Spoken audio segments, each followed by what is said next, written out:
Oh, yay. Congratulations.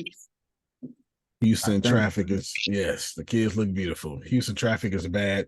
Talicia's stuck up in it. She's more than welcome to call in if y'all can, if you can help her, or call on three-way. Like you can call her. I don't want to tell you to do, but y'all grown. You know what I'm saying? She gonna. I, Yeah, whether I'm smart enough to know she's gonna get in and she's gonna be. Well, then I gotta work out. Then I gotta take a shower. And then it's gonna be 90 minutes later. She's gonna be on, and that's fine if that's what she wants to do. But your job is to give her an option not to do that. That's your, that's our job.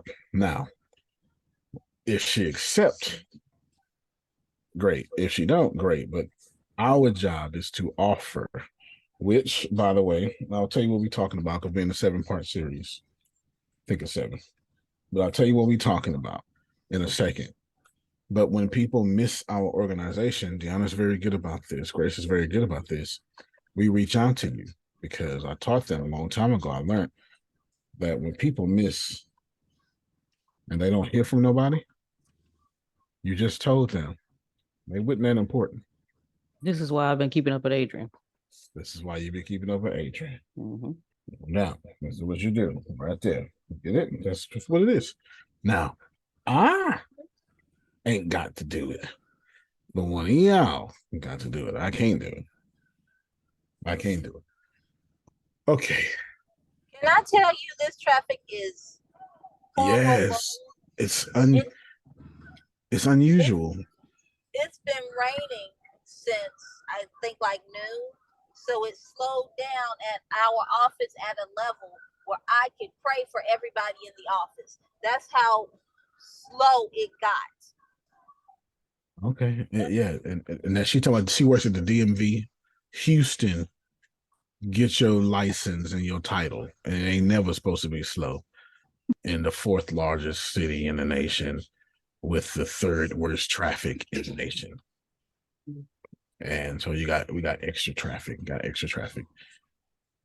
Friday tomorrow there's no whatever training I was going to do is irrelevant because I am a veteran, and even if I wasn't a veteran, we genuinely respect holidays around here. For those of you who are new, hold on, let me do a little different. I'll just gonna record it.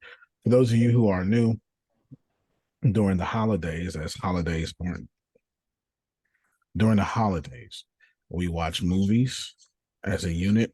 There's no when you have your camera on, you can have your camera off. That's up to you. But we typically spend 4 hours, sometimes 5, just watching movies. That does not mean you need to do it, but we know everybody don't have a good holiday.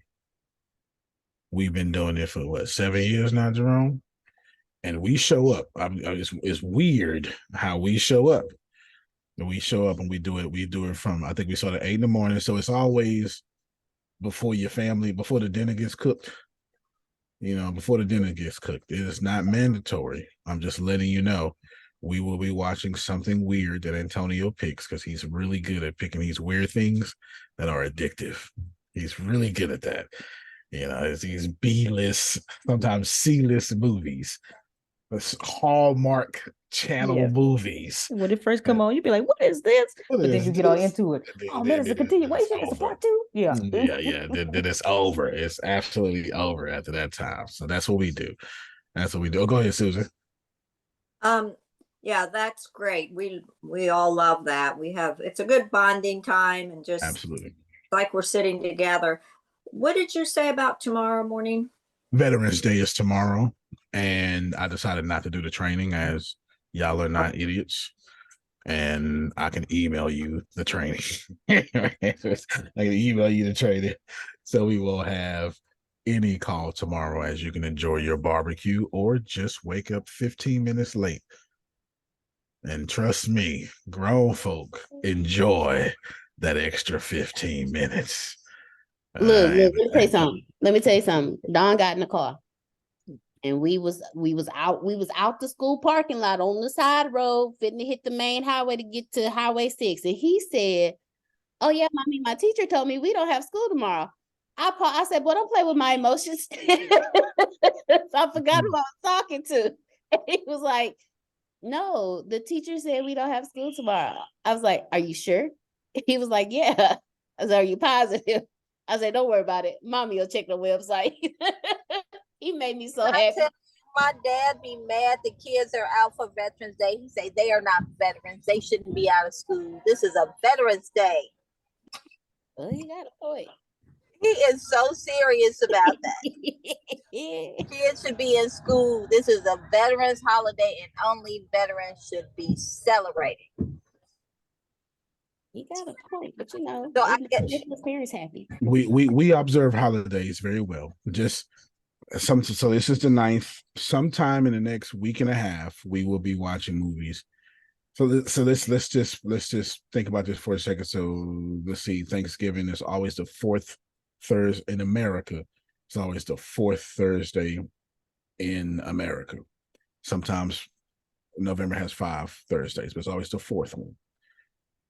That means you will be off Monday. So we'll meet Monday, but then Tuesday, Wednesday, and Thursday, and sometimes Friday, we'll watch movies together. We do it. We've been doing it for the last 7 years. It is not mandatory. It is literally get your snacks. Nobody says, we just blow up the chat with funny talkings. And we even honored Melissa with her beautiful dark hair on her birthday, which is her first real birthday of her life. This was my first real birthday. There It was go. very emotional for me. Very emotional. And we sat down for 4 hours and watched movies with her on her birthday. That's something we do in this community. It's corny, but Susan loves it. And as long as Susan loves it, we all okay. Okay, we're all going to heaven as long as Susan loves it. It's corny, but we love it. Go ahead, Phil. Can we take suggestions? Of course. Defending Your Life with Albert Brooks and Meryl Streep. Yeah, I looked for that last time. I couldn't find it. Hopefully I find it this time. Not last time, was last year. But yeah, I remember you said it and I couldn't find it. I'm going to send myself a little note. You'll find it. Yeah, Defending Your Life, Meryl Streep. Okay, because you keep talking about it, I definitely want to see it. I got it. I just sent it off. We're in a 7-part series. Firstly, thank you as always for having your camera on. Secondly, man, business has been real good. Life has been good. And as long as Otis keeps the guns, everything's going to be all right. Everything's going to be all right. For sure. We're in our 3rd week of planting good seeds amidst the weeds of life. And today, we're only talking about the enemy. That's it. Now, for some of you who just got here, I am writing a version of the Bible, like literally a translation of the Bible, but I'm also a scholar, so I kind of have the authority to do so. But however, when it gets to the enemy part of this particular text, my translation calls the enemy, the devil, limited perception. So when I tell you that we're going to talk today about the enemy, we are talking about limited perception. And the enemy and the devil, anything you getting or think. So here's what we're going to do. All day today, a couple hours. We don't want your best self. See, the problem with talking with folk who want to do better, Susan, is all they do is tell you their better selves.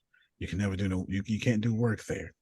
We want the things actually blocking you. Well, nothing gonna block me, Antonio, because I understand. But that's not this conversation. Because you're gonna leave here holy and blockable.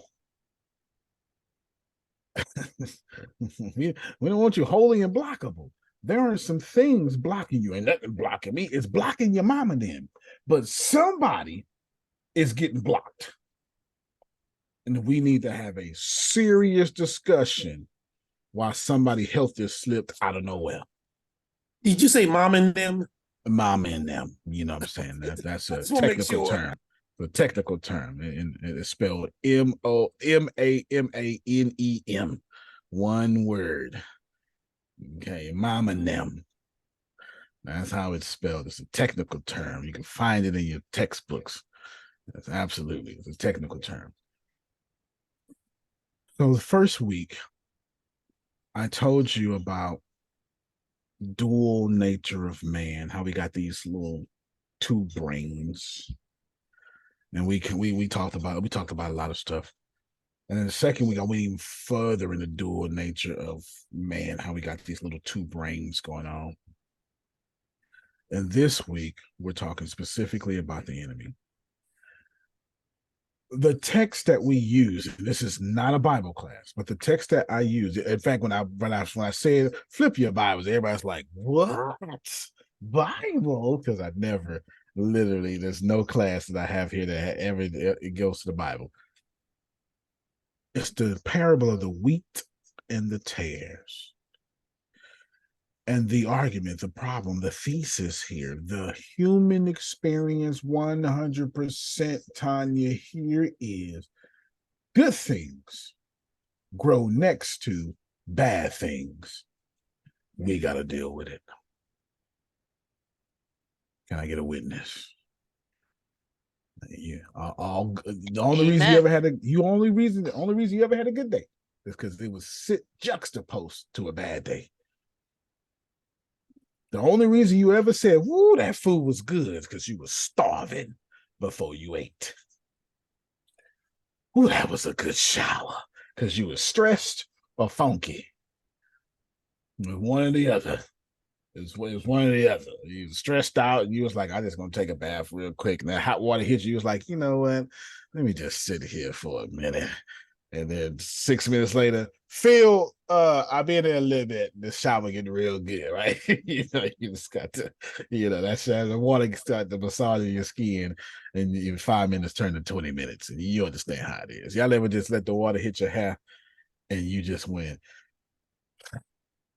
You know what I'm talking about? Quite often, okay. actually. All right. Yes. Okay then. And it'd be perfectly ridiculously hot at the same time. No, that's because you're a Wipe girl. all the sins away. That's because you're a girl. That's because you're a girl. Y'all bathe in dishwater. Okay, y'all take shower in dishwater. That's not what boys do. Okay, the boys don't do that. The boys don't. Y'all shower in dishwater. Shame on y'all. Shame on y'all. And when you take that deep breath, you don't even got no thoughts in your head. Susan, you just take a deep breath. It's just like, I can't, for as long as this deep breath lasts, Otis, I cannot be human right now. I just need to say, and there's no thoughts going on, that kind of thing. So I want to give you a few things. And in about 5-7 minutes, we're going to have a discussion. And this is one of those classes. Today is one of those days. I ain't going to have to ask you to talk. Oh, no, I loaded this one up. I loaded this with, you know what? I loaded this with that. I figured that when you said we talking about the enemy. Come on. The enemy. So the enemy today is three things. Write these things down. They're really one thing. It's really limited perception. But there's two more after that. But don't worry about the two more. The two more are setups, Otis. When I say one, it's a setup. When I say the other, it's a setup. It's all a setup because it's just side effects of the one thing. The three things we talking about today. Number one, limited perception. That's a big setup because you ain't limited perception. I know she got me fucked up. I'm really gonna cuss my sister out. My perception not limited. She ain't. I'm okay. I'm the only one with a dysfunctional family. I said what I meant now. Oh no! Oh no, I'm sitting here nodding my head. Hello, Okay. I'm right here. All right, then. So there ain't nothing limited about my perception. I know what she do to me. So that's already a setup. We already in setup territory. The second one is bad karma. And notice I qualified that with bad because karma is not bad. Karma is not good. But there is good karma and there is bad karma. It's just simply reap what you sow. And some things are bad, reap what you sow. We're going to come to it. And I promise you, I will not have to say much. Somebody go, Mr. Smith. That's going to be Jerome. Mr. Smith. Mr. Smith. Hold on. As soon as I get to bad karma, watch the landmines I lay out there. And then the third one is randomness. I must admit to you that I have a problem with fate. The idea that God knows what I'm going to do before I do it. I have great issue with that. I always have. I always will. I'm never going to change about this. God created me to have issue with this. No. Hear me I'm already setting up these landmines. Hear me very well. God knows exactly who God created, and God did not want me to have ease with this idea that it is known what I am going to do, and I have no choice but to do what I came here to do. I have a problem with that, a major problem. Go ahead, Deanna. See, all the landmines are already out there. So this is my thing. Talk to me. The good Father above. He knows who I am because he created me. And if he knows that, I prefer to think of God as a woman, but you keep going though. Even though I don't assign gender to God, but if God is going to have a gender, it'll be a woman. But don't mind me though. I'm gonna rephrase this. Girl power. They created me. They know this child. I don't have an issue with them knowing what I'm gonna do when I'm gonna do it. I have an issue with the fact that they know and they ain't giving me no heads up. I'm just down here just like flopping around like a fish out of water. That's why I brought up B, karma, because that's what karma is for. You just describe karma and don't even know it. So karma is me flopping around like a fish out of water, and they not telling me where the hell I'm supposed to be going, what the hell I'm supposed to be doing. It'll make life a lot easier if I already know. But if you already knew, you would have no faith. If you already knew, you would have no muscles. If you already knew, you would not be able to stand on anything. They get on my nerves. See, we want ease, but we despise ease. Sigmund Freud, Carl Jung, both say the same thing. If you give man heaven, man would do everything he can to create hell just to have an experience of being man. I'll say it again. If I give you perfection, you would do everything you can to crash a pot, break a plate, just to have the experience of being human. Humans despise heaven, but all y'all want to go to it. Look at all the hell we going through now. See that? It's the truth. If you give us perfection, we will find a way. I'll feel all the walls are going to be white. There's nothing you can do about it. Phil at Catholic school was like, oops, crayon. Diagonal line crayon on the wall for no reason, because this is who we are. We live. We have our human experience through chaos. Everybody write this down. Thoughts plus emotions equal creation.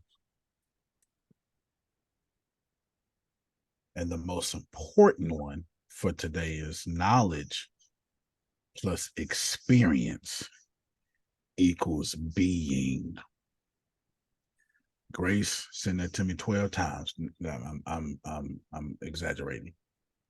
Say the second one again. Knowledge plus experience equals being. And that's the holy grail of tonight. It's so deep. And if I can get you to get it, you will be freed from ever not getting what you desire. Go ahead, Deanna. I saw your face light up. No, I'm sorry. I got Talisha on speaker. I just caught. No, if she want to talk, let her talk. Oh, no, it's me. I just caught the knowledge plus experience equals being, because I'm going through that process. I'm going through the having the knowledge and now going through the experience of life with that knowledge, and I'm starting to actually be. Right. So the goal of life is to become a being. Well, I was born a being. Yeah, but you're not living a being. That part. We'll come back to it. I can give you the answer now, but you're going to reject it. So it's okay. Karma, bad karma. So we have grace. The enemy is limited perception, bad karma, and randomness. So let's give you a historical context of what the enemy is. In many religious entities, traditions, there exists a concept of an adversarial force or entity. The devil, with no disrespect to any of you, is absolutely a Christian invention.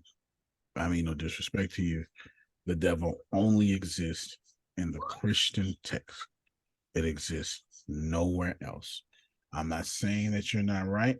I'm not saying that your religion is not right.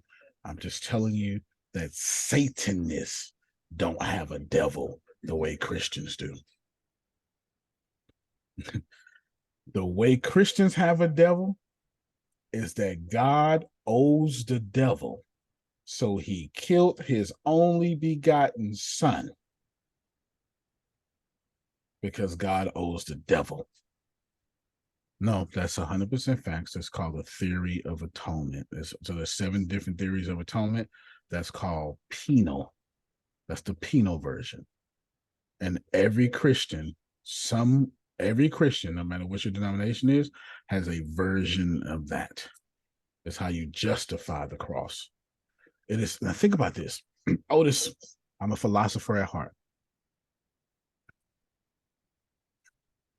Let me just apologize. Today's class is going to really free you and also make you very angry at the same time. Some of you are going to go, why don't you teach me this? And some of you are going to go, you know what? I can't stand Antonio teaching. He get on my nerves.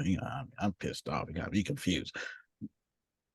You are not leaving here with any answers.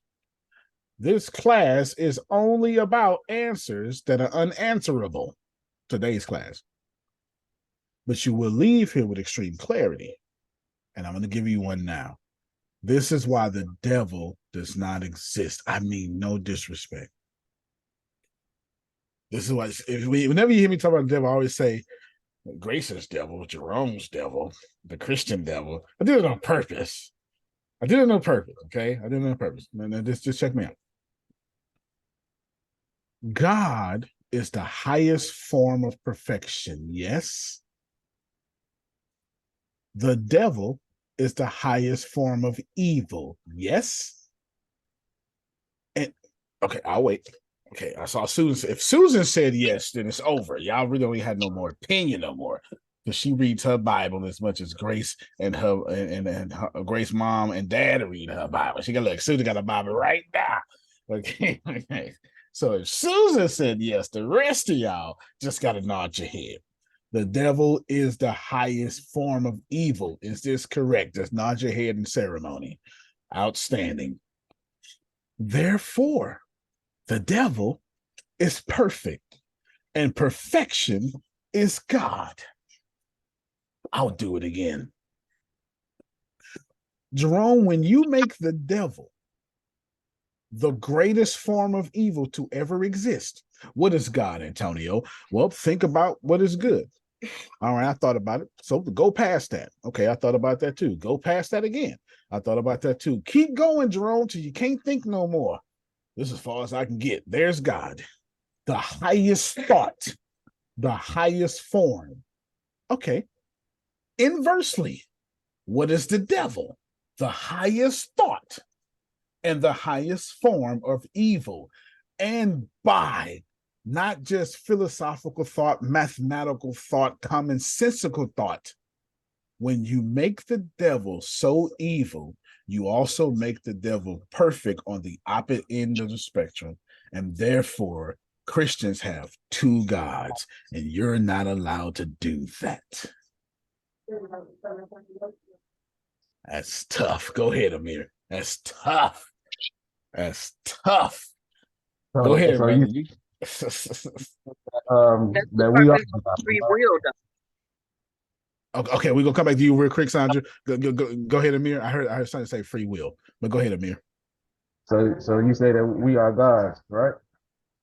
I don't just say that. Every sacred text says that. Plus, the Bible says that in Psalm 91 and something like that. But keep going. So if God is the highest form of yourself, the devil is the lowest form of yourself, right? Right. So All still correct. But when you take something to the lowest form and you make it the perfect lowest form, it's no longer the lowest form. It's the most highest, perfect lowest form, which by definition is perfect. And you can't call God perfect and the devil perfect. And just so we're clear, y'all, I didn't argue this. Thomas Aquinas did, and he won. Just so we're clear, this is not my argument. This came from the Scholastic period from 1000 to 1200 AD of Christianity. This is not my argument. Just so we're clear about that, okay? And I'll show you. I'll show you here in a second. Phil, if you don't mind, you go ahead, and then Amir will come right back to you. Aren't we simply talking about frequency or vibration, as opposed to putting a level on it? So, in this particular case, they would both of those sentences would be. I mean, both of those ideas would be true, because I guess the best word to put here is gradations. Would be the best word. Gradation means levels. So what Phil just did was very wise. It means, here's the deal, Amir. When we say good, that's what's called a comparative verb. But what are you comparing it to is what Phil's trying to say, forget the frequency. No, let's think about this for a second. I'm comparing good to something. And I'm telling you, your ideal, what's his name?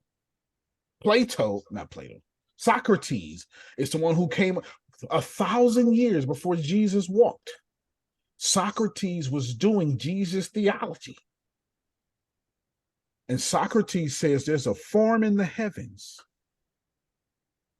And the reason why Amir know what is good, because in the heaven, he called it the realm of the absolute. In the realm of the absolute, or heaven, capital H, there is a form of good. And since Amir watch this here, this was Socrates. Since Amir was born from the realm of absolute, he's still connected to the realm of absolute. That's heaven.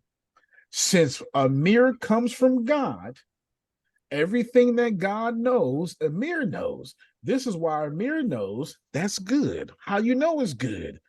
See, if I ask you how you know it's good, the only thing you can say is, well, because I had good before. Where?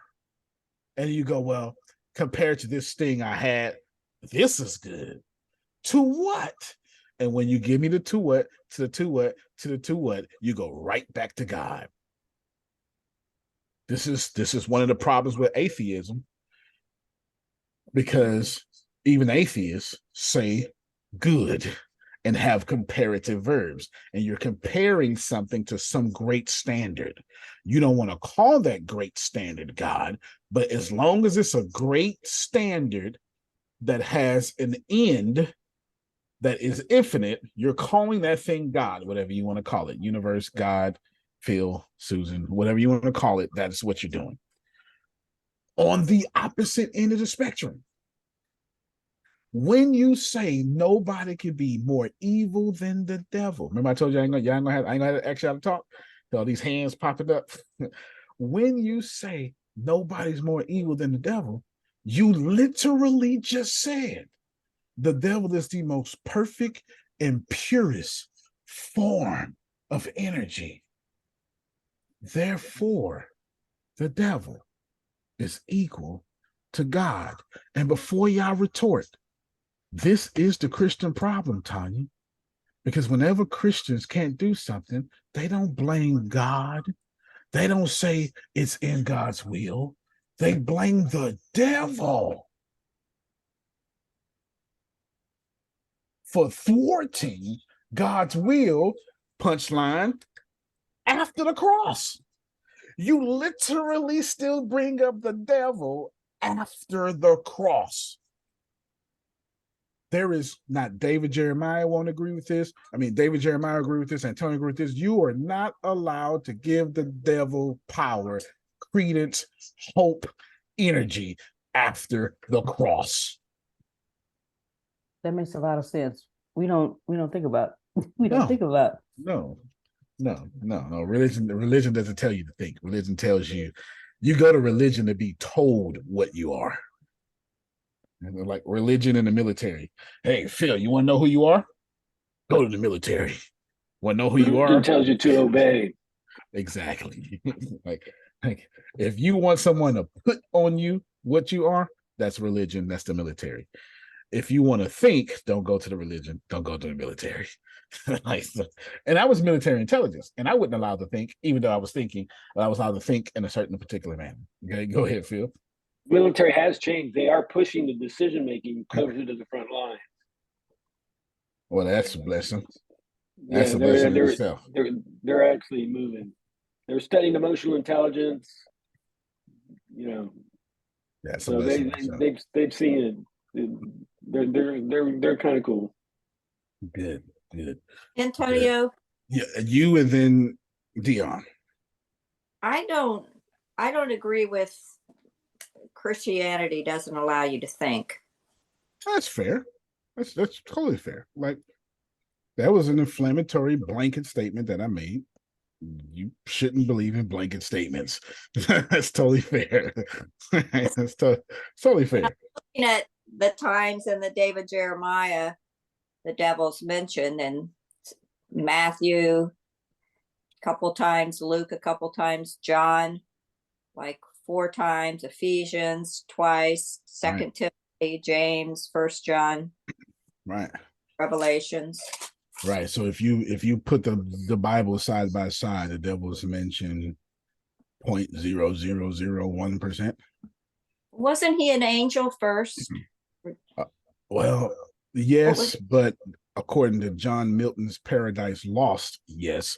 So we've taken a lot of a novel and put it inside the Bible, and then you got some text in the Book of Revelation. Yeah. That would suggest the morning star was a fallen angel. Not concrete, but since it's in the Bible, I can't take it out, Phil. But there you go, right? I can't take it out. I would love to take it out, but I'm not allowed to cherry pick. I'm not allowed to cherry pick. Here's what I'm saying, Dion. Give me 15 seconds. I'm coming to you. I'm trying to tell you about the enemy. But what I'm doing is I am messing your head up about what the enemy is. Because the moment Jerome gives power to the devil, Jerome just created 2 gods. And Jerome know doggone well he better not. Better not. You can't serve 2 masters. Come on now, Jerome, but that's what we do in Christianity. You know it. You know doggone well we serve 2 masters in Christianity. Every Christian here knows we serve 2 masters in Christianity. And shame on you for acting like you do not. You were taught that. You ain't gonna make me cuss you out. I'm gonna tell you that. You keep on trying, okay? You were taught that the devil has so much power that he had to crucify his son to silence the devil. That's a bold statement. I know I left to get out the car because sugar melt, and I had to put that umbrella on. She apparently she's sugar, y'all. Scorpio sugar. Go ahead. So this has always been my perspective of the devil. That we give him way too much credit than what's actually due. This is an example. My friend, long time ago, the friend fell out with me because she said, that ain't nothing but the devil that the lights are out. I said, no, That's nothing but you all did not pay the bill. That's why the lights are out. People be blaming the devil for stuff, and he just sitting on the side of just sitting on the curb, kicking his legs, talking about this wasn't even me. Jamal, I'll be messing people head up because then we'd sit up and say, but I'm in God's will. So the devil is in your will. Let me just say this one last thing. Trinace, get ready to come back. Let me get to Dion real quick. Let me just mess your head up even more. All right. So Go ahead. In my whole world here, yes, the devil is a god, and so is God. All right. You can see how that's problematic, right? Oh, yes. Oh, yes. But what I gathered from my studies, and I could be wrong, is that there could not be two gods. So there's the devil that's down here on earth, and he rules here. Okay, stop right there. You're right. No. Keep your mic unmuted. This is just what I do sometimes to catch everybody up with the brilliance you're saying. But I do need to tell y'all, your Bible does not say there's one God. I just need to tell you. No. I'm saying this is what I you know studied. it. No, I know you know it. That's what, but I'm catching them up with you. There is nothing about your Bible that says monotheism. That's not what it says. Your Bible says henotheism. There are many gods, Susan, but there's one true living God. It's what your Bible says. That's what your Bible says. That's you don't even have to believe me. You just flip yourself to 1 Kings chapter 18, and Elijah is going to war with all the gods on Mount Carmel, Baal to be exact. Don't light this wood underwater on fire. Come on, Jerome. Tell him I'm telling the truth. Tell him I'm telling the truth, Jerome. All right. Okay. He's telling the truth. Okay, keep going, Dion. Keep going. All right. So, in the Bible, like you said, the devil is only mentioned in certain places, and that's Genesis and Revelations. Okay? Never in the New Old Testament. The adversary or the serpent is mentioned in the Old Testament in Genesis chapter 2, but never, Genesis chapter 3, excuse me, but never ever again, watch this here, do you ever meet the devil in the Old Testament or hell? Yeah, no. There is no hell in the Old Testament. There is no devil. Keep going. Right. So Revelations tells you how to defeat the devil, right? So if you're going to look at this, so we're down here on earth, and everything we can do that's bad is good to us. Everything that we want to do that's good, it's a struggle sometimes, and not all the time. I'm not going to say it is, but it's just natural because the devil rules here.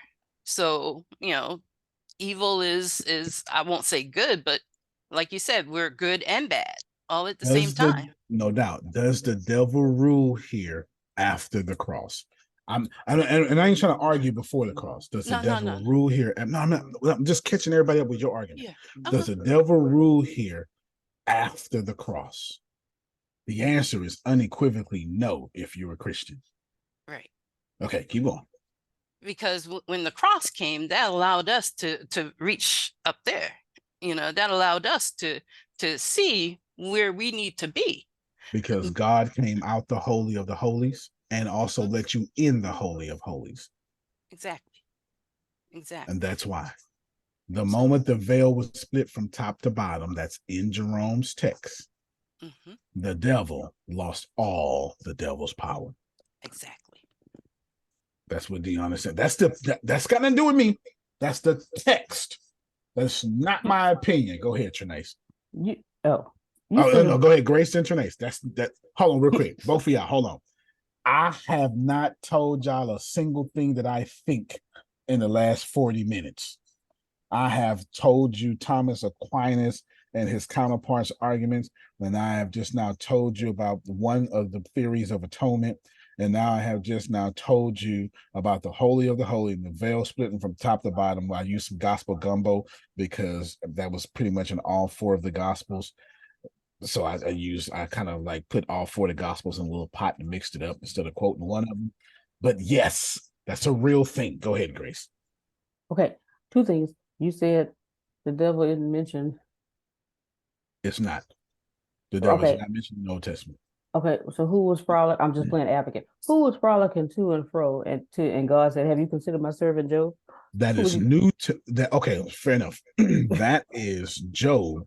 And if you want to argue that the devil is mentioned in, you absolutely have the right to mention that because then I would be wrong if you want to mention that. It is considered that scholars believe that Job was the first written book of all the Old Testament, and then the rest of the Old Testament. So I segmented my thoughts here, but there is no doubt about it, Grace. If you say that Job is the devil is in Job, I ain't got no choice but to agree with you. I stand corrected. Okay. My problem was I was speaking chronologically as a scholar, and I left that part of the argument out. Second question. How do we know? Because the Bible don't say. But I know. But no, not that part. I went to school for it. I know. No, okay. The part where it says, well, the serpent came and told Eve, and the serpent is Satan. It don't say that. No, it does not. So how we know? But that's the deal, though. Don't the Bible tell Jerome? Don't you add nothing into it? So why y'all keep letting these charismatic preachers with these red button-up shirts on keep telling y'all all these lies about your sacred text? He got a red button-up shirt, though, y'all. Like, this is the deal. It never mentions that, and not just that. Or a red hoodie. Or red hoodie. Here's what happened. It's called syncretism, and I'll show y'all. We're gonna take a vote. If I should show you, we're gonna take a vote. If you want me to show you, we need to take a vote because you can never take this back. You can never take this back. Okay, I got one vote. Melissa already raised her hand up. I got two. I just warn y'all, I'm gonna raise my hand, but y'all don't be trusting Antonio. He be tricking y'all. I'm telling you, he got me like this. My job is to trick you. I'm telling you. Just have your seatbelt on. That's all I'm gonna say. That's all I'm gonna say. 7 minutes in, Tanya. No, it wasn't 7. It was 13. 13 minutes in, Tanya. I told everybody, I'm gonna mess your whole head up. I didn't say that. You're not gonna leave here with answers. It's what I said. I did say that. I 100% said that. I did. I did because I don't want you to have the answers. I want you to have clarity and go search for your own truth. That's someone who loves you. Me giving you the answer make you my slave. I'm your slave master. Tanya, this what the fuck you gonna think? That's a slave master. Or Tanya, I said before you, life and death. Which one you want to roll with? Oh, this man, come on. Anyway, I can tell y'all how we got a devil in the New Testament, or I cannot. It is up to you. Preach. Tell us. I say tell us because I got an idea. Tell me. Tell us because I got an idea. Give it up. I would tell you with 100% facts. We know this. Scholars have a word for it. And just so we know I'm not making up, I put up a blank chat GPT. Yeah, everybody see it? Yep. I'm going to blame me. Antonio T. Smith Jr. just taught his students about sin. Sin means same view. And then chrono means time from left to right. And ism means belief. I'll do it again. Same through time belief. Is this clear? Any ism is a belief system. Yes, racism, capitalism, Antonio-ism, cult-ism. Any ism is a belief. We literally have in world history from 1750 to 1920, we call it the age of the isms. There was no such thing as nation states until 1750 to 1920. Nation states are what you call Spain, America, Germany, These are nation states. States for one nations, we eventually call them countries. That's a real deal. Look it up yourself. Grace, do me a favor. Share your screen. Say, Antonio just told us in world history, there's something called the age of the isms. Would you give me a brief education on it? Because I can't move forward until y'all see this. The reason why I'm doing this way, Jerome, because I came here to mess your head up with facts. I'm just trying to show you that the enemy got y'all out here jacked up. And what's the enemy, as I have argued it, Deanna? Do you remember? The enemy is actually our perception. Limited perception. Okay, Antonio Thank you. just told us that there is an age of the isms. Isms is one word by itself. ISMIS, isms. But there you go. According to world history, he says it's somewhere around 1750. Can you give me a brief history on this Western Civ 2 class he would have just taught us?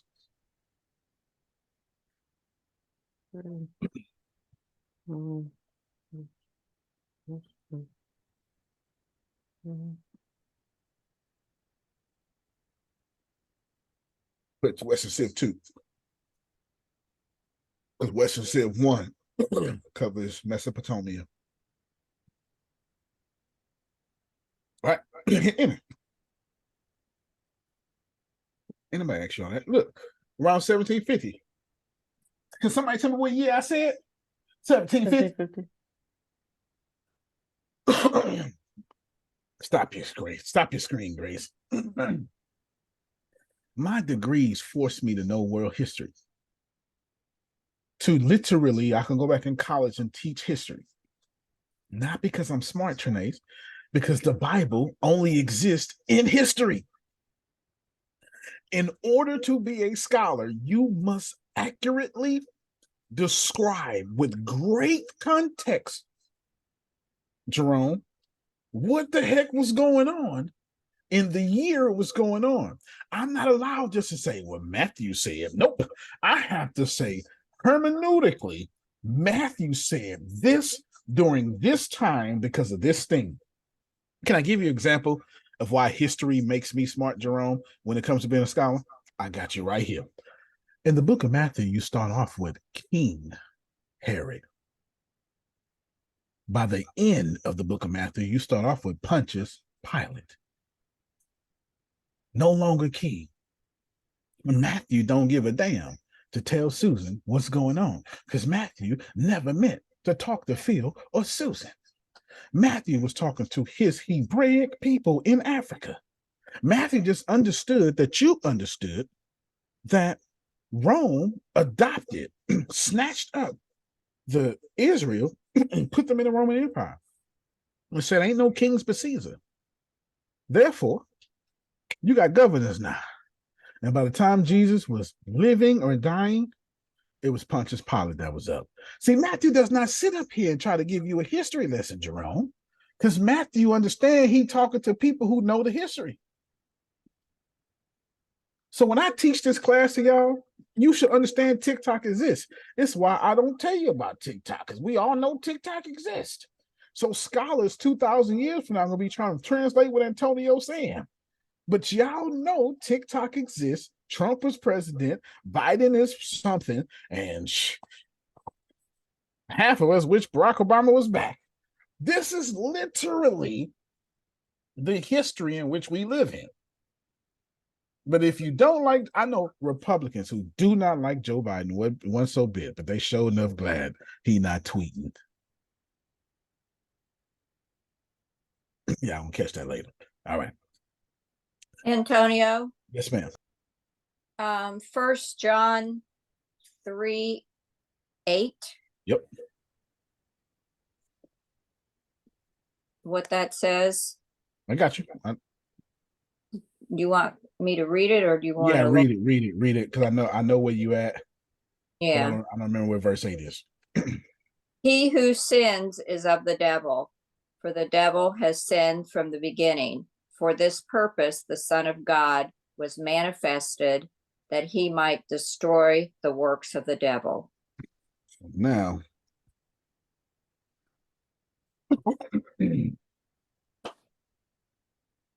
let's tackle this issue Susan brought up. However, let me remind you that Antonio is not saying the devil is not in the New Testament. Antonio is saying the devil is not in the Old Testament. And there's a reason why the devil is in the New Testament, just so we're clear. But we're going to come to Bible Hub here. And we're going to type in, we don't need to do anything. We're just going to go to text analysis.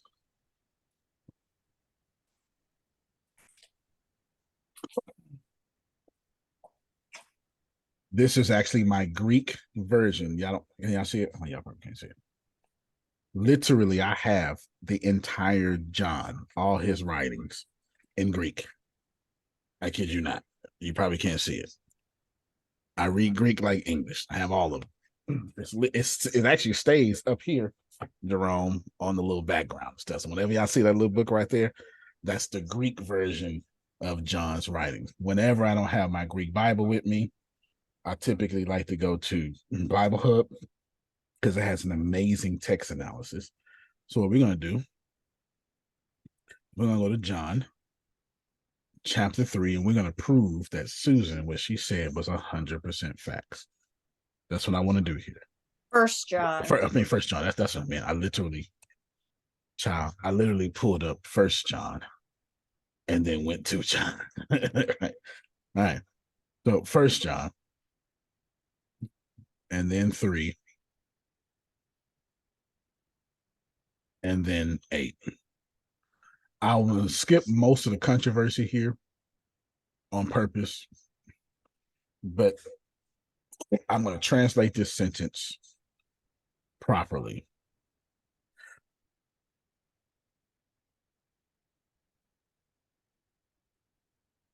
All right, so I'm going to read this sentence as it is in Greek now, okay, because I just read it here.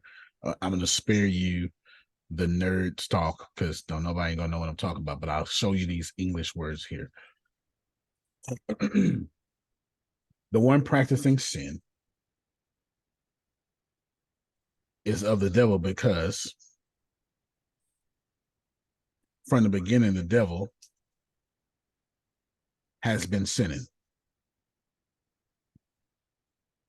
For this was the reason the Son of God was revealed, that he might destroy the works of the devil. That's the proper word order of this sentence. That's the proper word order. I have no idea what version Susan got, but it was pretty freaking accurate. It was pretty freaking accurate, right? But that's the proper, how did I know how to do that? Skip those words because I looked at it right here. So I need you to know that the original text that we have, as close as we have it, says devil. Everybody okay with that? Everybody okay with that? Outstanding. Cool. That's 100%. I should say number 9, just. Oh yeah, sure. Whoever has been born of God does not sin, for his seed remains in him, and he cannot sin because he has been born of God.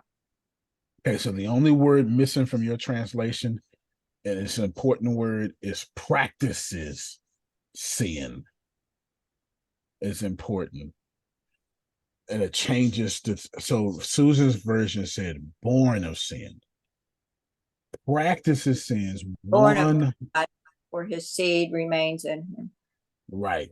So when you say practices, that changes the translation 100%. I'll give you an idea. Where did I say? No, you didn't. It's missing from the.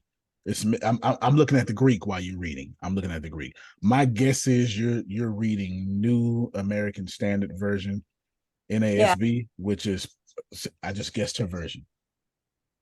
Well, I literally just guessed her version because no, NASB is extremely accurate.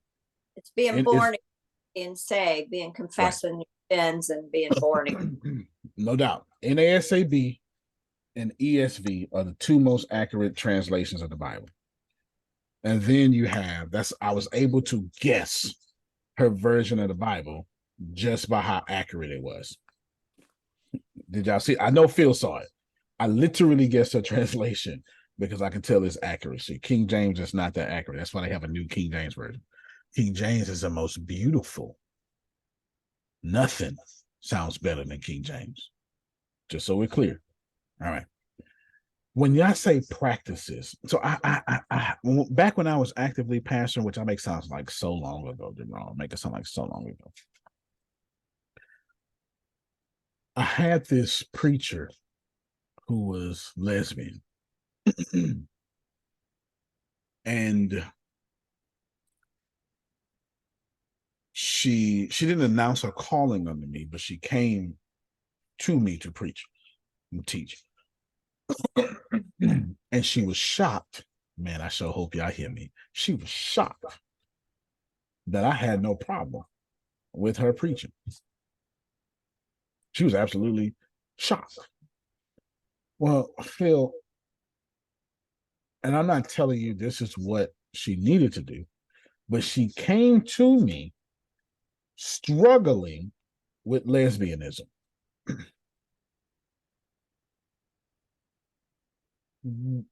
Yeah, not. She came to me struggling with lesbianism while living with her in-house partner,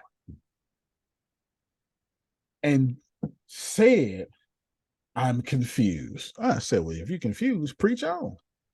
Rewind, press play. You didn't hear me. See, because when you struggle, you confused. And as long as you're struggling, you can do whatever you want. God blesses the struggle. There's whole scriptures that says God blesses the poor. God blesses the meek and humble. God blesses the disenfranchised. I swear to you, there's scriptures that says the afflicted are blessed by God. It is good that I was afflicted. Ask Jerome where I'm at right now. It is good that I was afflicted. See, she was not practicing lesbianism no more. She was struggling with it. These are two different things. You see, everybody ain't getting it. That's all right. That's all right. My kingdom-minded folk is like, you know where, Antonio, I feel you. And so I defended her, let her do everything she wants, because as long as you struggling, you are right with me. But I sat Reggie down. We all, well, others here, we know Reggie. I sat Reggie down for a year because Reggie wasn't struggling. Reggie was putting his wee-wee wherever he wanted to put his wee-wee at. That's not struggling. Oh, no. I licensed Reggie. And he fooled around and popped off with a baby in 2 weeks after. Grace, am I lying? Reggie laughed about this. I'm not saying nothing about him. Reggie wasn't struggling. Reggie got to sit down. Because you can't be bumping from hoe to hoe. This is his language, not mine. And preaching. Because you ain't struggling. You're making a committed decision to have orgasms at your will. Y'all not paying attention. The one who y'all say, well, she's gay and she shouldn't be able to pray. I didn't sit her down. I sat down the dude who is heterosexual. Now I don't care what you say. He was sure of his sin. He was sure. I just need y'all to know. That when you say practices, it changes your translation. It changes your translation. Now watch this here real quick. It does. It absolutely. Well, you know what I'm saying. Susan, I won't hit you no more. You know what I'm saying? I won't hit you no more. I'm sorry. Well, you know why I hit you. You be acting up. Yeah, one of these mother scooters need to get shot. The other is highly suspicious. You need to leave him. One of them need to get shot. Well, Talisha, I ain't gonna hit you no more. But if you do this again, I'm gonna hit you. Shoot him. Don't do that. It's bad advice. But can y'all see the difference though? When I blame you for why I'm hurting you, I'm not struggling. I am sure of my narcissism. When I feel bad for why I'm hurting you, I'm struggling. Come on up here and preach. Talk to him, preacher. I had to get up off the couch for that one, bro. I got up off the couch for that one. You were just going. I had to fall back because I was gonna say something, but you were just going. Keep preach, just preach. Hey, that's real talk. I didn't ask Phil to be perfect. I asked Phil to struggle. I didn't say life was supposed to be a struggle, but in order for Phil not to struggle, Phil got to start struggling first. Nah, if he comes down here with the word is not a struggle, he ain't gonna never get there. I got you, Talia. I got you to get Damali first. Damali, get here in 2 minutes. I got you 2 minutes, Damali. Get here, and then Talisha. And I'm gonna show y'all secretism. We're talking today about the enemy, and I am literally only thing I'm doing, Amir, is messing your head up because I am telling you, as an ordained Baptist conservative pastor in the Bible Belt who should not have no women preaching for him, I had a gay public woman, and I sent her everywhere. Girl, gonna preach. Man, you ain't messing my head up, man. You messing me up. You hear me? But the man with a good reputation, sit your butt down. Jerome, you know where I'm coming from. You're the only one I know that would do that. The only one. See, let me help you out. Damali, get here in 1 minute. The church hate gays unless you play the organ. Or you direct the choir. Long as you bringing money in, we can deal with you. You don't act like I don't live on planet Earth. Earth, EARF, Earth. I'm on Earth. Today's the Damali. Go ahead. So there are so many things that are right and wrong with this. So first of all, my thought process is because we are good and evil, why are we not the devil? Stop right there real quick. The reason why I'm saying it's okay to struggle with sin is because you're trying. And I'm not allowed to pick up a tear and say, well, they ain't trying to my standards, God. Jerome gets it. That's why, as long as you trying, it is not my job to uproot you from the gospel plow. So, I mean, my thought process is the Bible says that we are good and we are evil, right? This is correct. And while my friend blamed the devil on why their lights was out, that was you were the enemy that were not responsible to pay the bill. That's so many times we are our own enemy and we are practicing the sin because we are our own enemy. Right, because they won't be a good steward over their resources. They blaming the devil for cutting their lights off.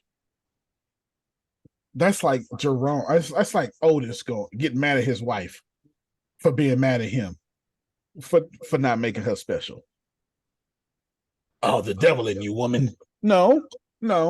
You let your secretary be more important than her. Yo, that was so deep, bro. Please spin a block. I got it, but please spin a block. Yeah. Otis don't get to be mad at his wife and blame the devil for being mad at him. The devil in you, woman, submit to me. No. Make sure your wife is whoever your wife needs to be. Because Kathy shouldn't be more important than your wife. That ain't the devil. That's your habits. Okay. Leadership. Can I just interject real quick? You should. Somebody ought to say something. So I got you. You want to talk? Then people be like, "Oh, I'm fighting demons," but are you actually fighting demons, or you're fighting consequences to the bad things that you've put out, and to the devilish ways that you've succumbed to? No doubt. Look. In a little bit, I'm finna y'all head up about this devil idea. I ain't even showed ChatGPT yet. I ain't showed you. I'm just gonna randomly put something in Chat. The same way I just had Grace tell us about Age of the Isms. Jerome, that was literally, my cutoff power is this, but here's what the Age of Isms is. Literally, I just brought up a sentence. Now, hold on real quick before I get to Damali. Ashton has a question. Go ahead, buddy. Make sure you speak loud. I just wanted to know who is God's wife. Oh, who is God's wife? We're gonna put a pin in that, buddy. I'm gonna come back to that after we get these questions. I'm gonna come back to that. Okay. I'm gonna come back to that because he been on TikTok for sure. If he asking who is God's wife, he done fooled around and learned about Lilith and a few other things. And I got a bigger problem that I need to handle. So I'm gonna come back to you. Go ahead, Damali. Yeah, dog. I asked you to ask the whole cold question. I don't really have anything to add right now, buddy. Antonio. You ain't got nothing to add right now? Not right now. All right, then. Well, let me. I think it was Talisha that's next. Talisha, I'm gonna put some gasoline out there for y'all real quick. Talisha, just some gasoline for you. Here's the deal. Otis is not supposed to be mad at his wife for her character slipping and blaming on the devil. Her character slipping because he's slipping. That's not the devil.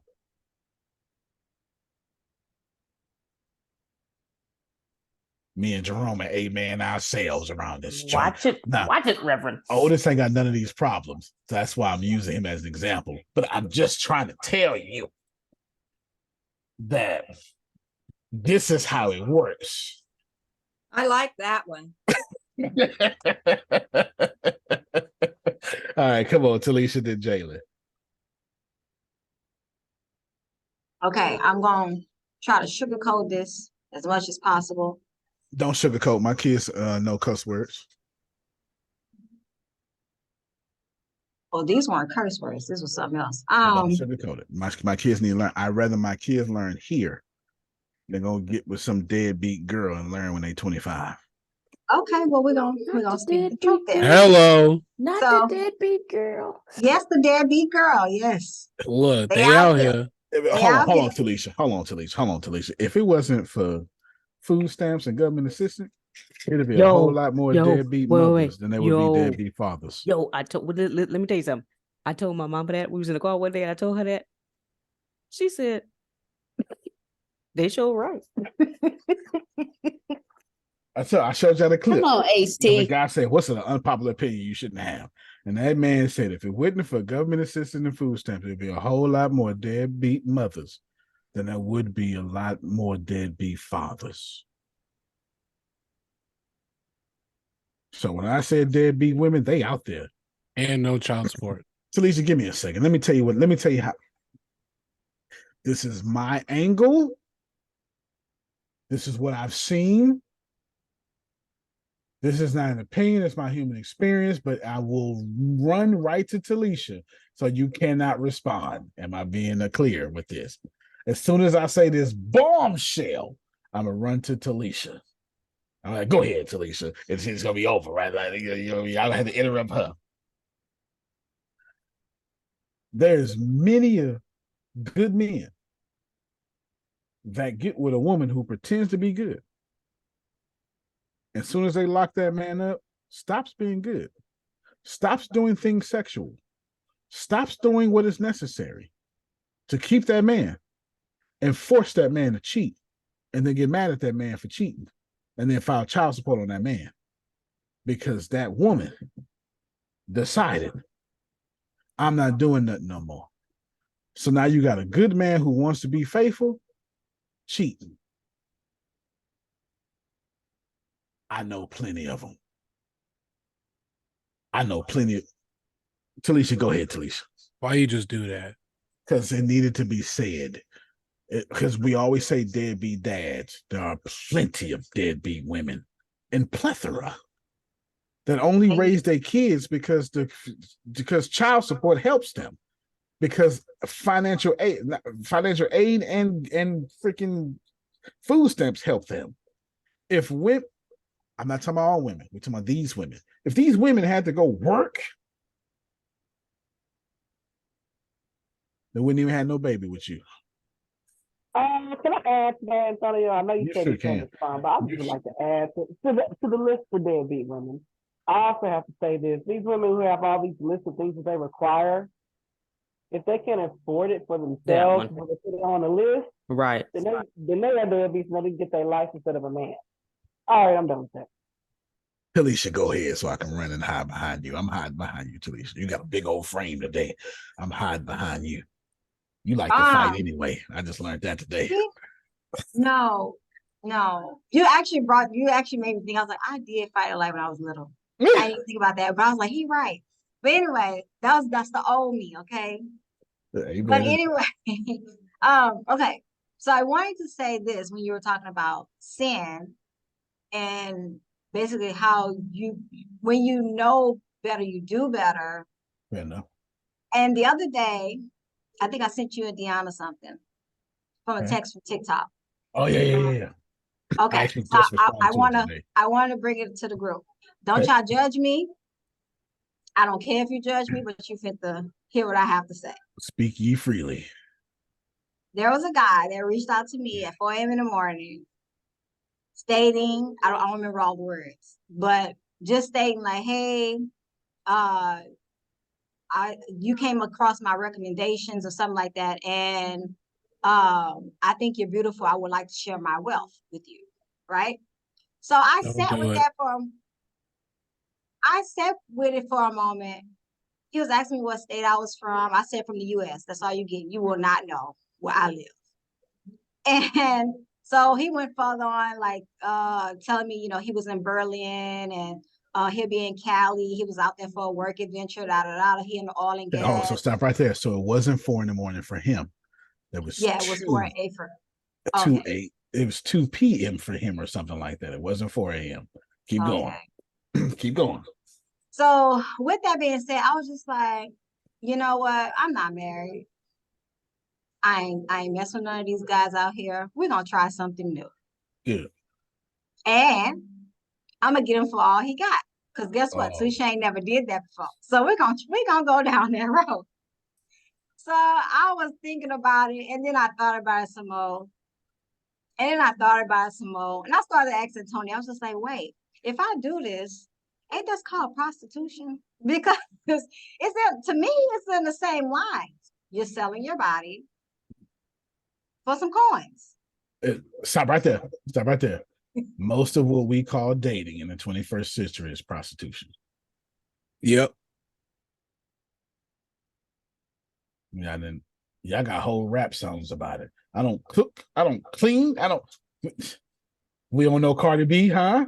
Like what you talking about? Why she cooking what generation and cleaning? She was talking about, because I cook and I clean. As long as you know, most of what we call there's a difference between dating today and dating when Phil and Susan was dating. There's a big difference. A colossal difference. Keep going. So with that being Tracy said, just said they pay to take us out. That's right. That's prostitution. We literally pay for the pee. Preach, brother. I was nice. I could have went far worse. Everybody here knows I got it in me. Okay. Preach. Keep going. We do. We have reduced dating to prostitution. And you know how we did it? We called it be a man, know your worth. I don't blank with no broke men.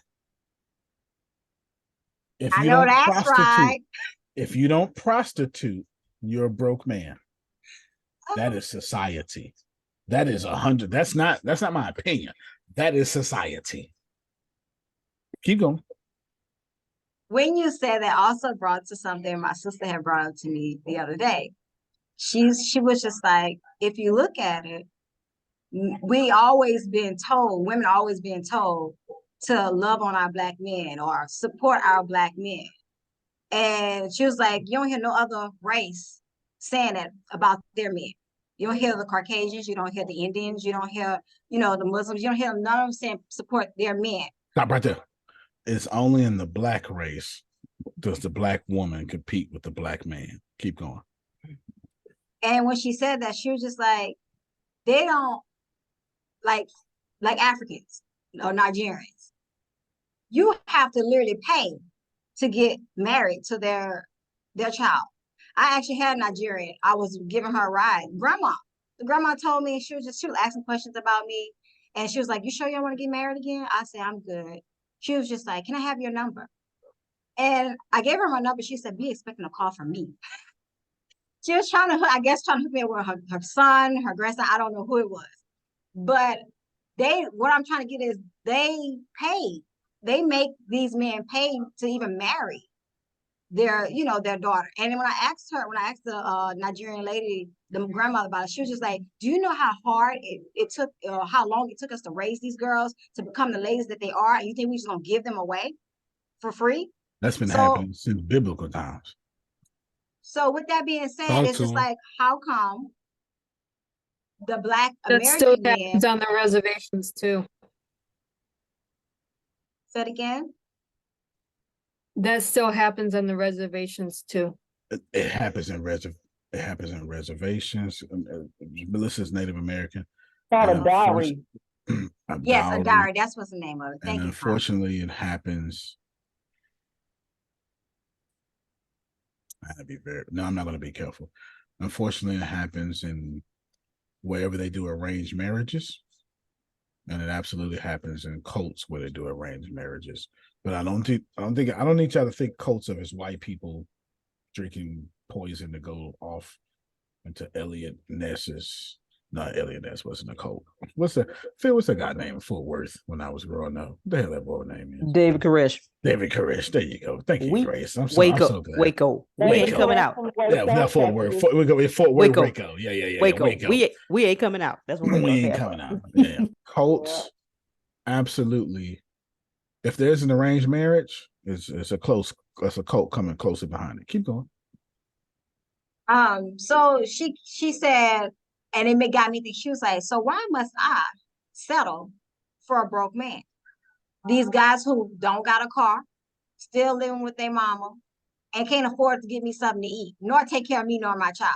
She said, no longer. Stop right there. Just as long as you know, not you. So I'm catching everybody up with your arguments. But Antonio is supposed to be with a broke woman.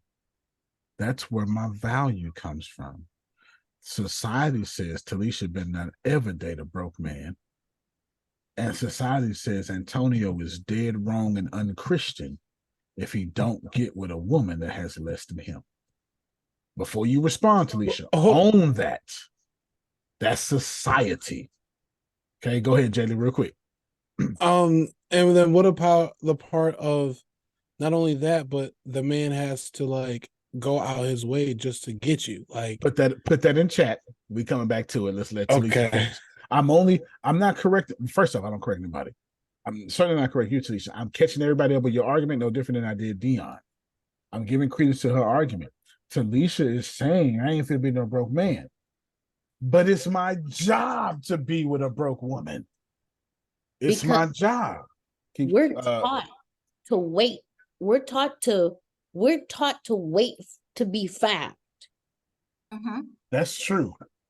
Beyonce got a whole album by that, self-titled. So wait a minute. Because y'all know I'm going to say something like, there is an expectation. I don't know where it started. And it's not going to end with me because You should get ready, but I'm very interested in what you're going to say right now.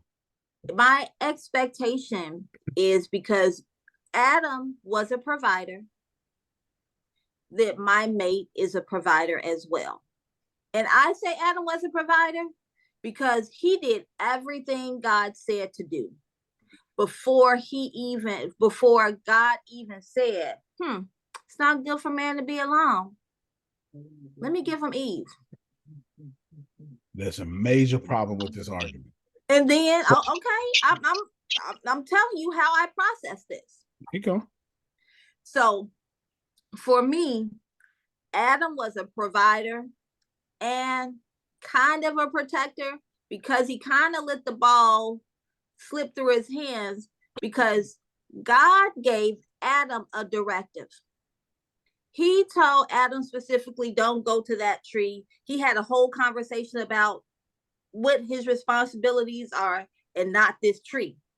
But when Eve came, he was excited about his new gift and he went back to work. And to me, he was providing.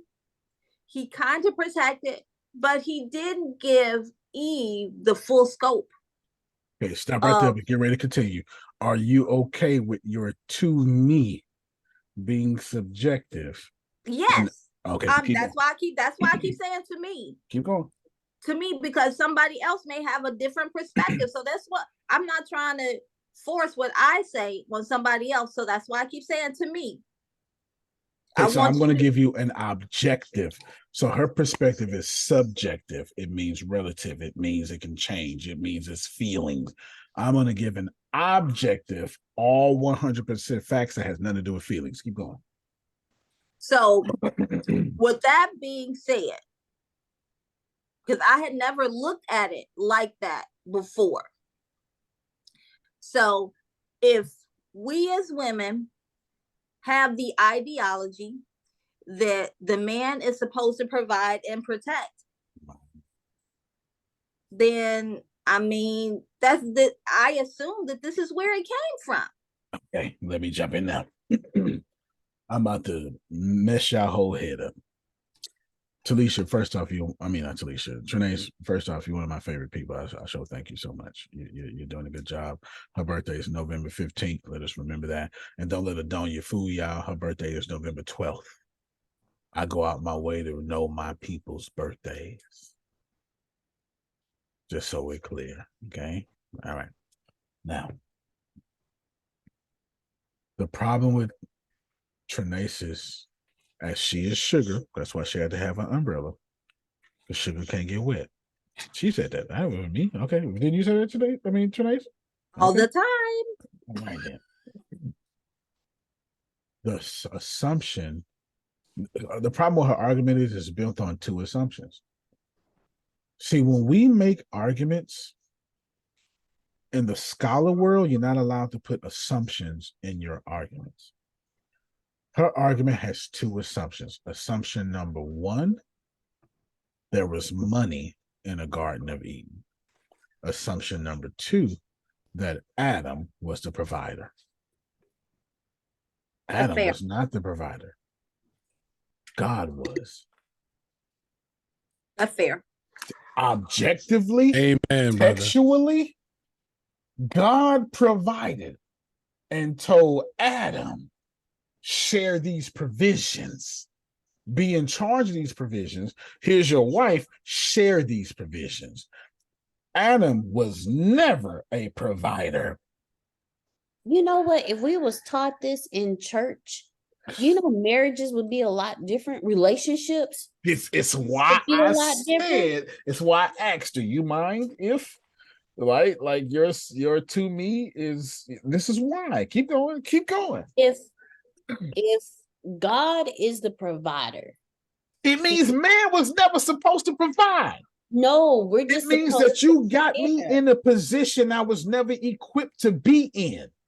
And then we put our women in positions that they're not supposed to be in with the masculine role. Keep going. I'm sorry. You understand? It's because we no longer live under Susan's theocracy. It was supposed to be a government in which God ran, man submitted to, and the wife submitted to that man according to God. That's according to Christian faith. That has nothing to do with me. That's not what I'm saying, what I want. I'm just telling you that's what it was supposed to be. God is the provider. And you literally say Jehovah Jireh. You literally are going to go to church Sunday and say the Hebraic equation of God is the provider. That's what Jehovah Jireh means. Yeah, But that's that's exactly what it means. that's exactly what that is. That's exactly what that means. Keep going. So we Keep can going. we can walk this back. I'm willing to walk this back. Well, I don't want you. Based on what you Well, said. walk it back in 5 seconds. I don't want her to walk it back.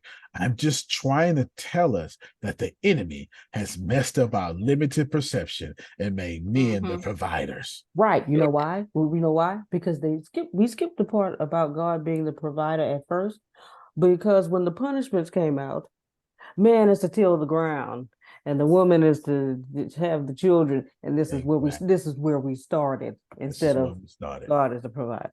But the other part of that, why is it it's Eve's fault that all of this has happened? That's trash. That's misogynistic preaching. I agree. That's I why agree Bible too. study. We can write a book about it if you want. You want to write a book called called Misogynistic Preaching by Antonio T. Smith Jr. and Trinace Carter. We can write a book about it. It's misogynistic preaching. I put my seal and stamp on it. Men are trash, and men need to stop preaching until they get educated. But anyway, keep going. So that statement alone I caused Bible study to shut down a couple of weeks ago, because I told them, you just read your Bible, because this is not Eve's thing. But anyway, so what I say that I was okay with walking back. The real thing is God is the source. Okay. Period. Straight up. Which makes him the provider then. Right. So that's where I'm going with that. And then which makes me something different. It makes me a steward. Right. Makes me a provider. That's correct. Watch yourself. That's correct. You know, we just had a conversation about stewardship, didn't we? Like a couple of weeks ago. This is why men like Jerome say I'm my wife's covering, not my wife's provider. This is exactly why we say this. Anyway, keep going, Trinace. Keep going. Talisha, you were next in Jalen. Me and you just had a conversation about stewardship, because we talked about having ownership of your spouse. And then I went back to my little window, do my little thing, and then I randomly thought, so since it's my since I'm going to enjoy the experience of my spouse and not own him, then isn't that the same with the children I birthed? Not my children, not my friends. I'm just experiencing people. And then I had another thought. You know that book by I can't think of her name, but The Game of Life and How to Play It. Somebody look it up and see what it is. It's by Florence. It's okay. Keep going. We're fine. But anyway, Grace is on the screen while you're talking. There's a section in the book that talks about how we don't own anything, and we need to respect. We should respect each other, respect the God in each of us. Stop right there. We have been loaned everything. We don't own. That was so deep. Anything I give. Stop your screen real quick, Grace. Thank you right now. Put the link out in the chat. Trinace, get ready to go in 30 seconds. Talisha, as soon as she finished, where you at? I don't see your little pretty face. Okay, there you go. As soon as she finished, you jump right back in. Jalen, we just wait a little bit because Talisha started. She always starts these little damn flaming balls. It's always Talisha. Class be like, Jesus, Jesus, Jesus. Talisha be like, wait a minute. And then it'd be a real conversation. I am a different kind of leader. And before you ever hear me speak, somehow you feel it. Like you don't even have to conversate with me. But when you do, because people have bullshit radars. Don't get it twisted. Jerome, you know it's the truth. We got my BS radar is sensitive. Now I can sense BS 50 miles away. We got BS radars. People aren't stupid. There's something about me, and I'll tell you what it is, that even if I don't open my mouth, you just know I walk with a different vibration. I'm going to tell you what that is. I don't own nothing. I literally came on this planet to give away 90% of everything God has given to me and give 10% of that to my legacy. And my legacy only deserves 10%. These little old scooters need to go get their own 90%. I ain't playing. My job is to give away what God has loaned to me. And when you, I'm gonna say that again because I don't feel like. Please do that again, please. I don't feel like it was enough rumble in the jungle when I just said that. My job is to give away 90% of what God has given to me. My kids do not come first. I never told you in my life my kids come first. My kids know automatically. I don't care if they think I'm a good father. My kids need to know I'm a good leader. That's my makeup. My kids got no childhood trauma. But my kids know, say 50, I'm training my kids to be money-wise like they daddy. I'm not training them to be spoiled and take their daddy money. They're trained to spend their daddy money on some BS, but save their own money for their legacies. Their job is, as long as I'm living, blow me and they mama money. Mama, we want $100,000 to do some bullshit. All right, fine. But if they get $100,000, they know they're gonna save $50,000.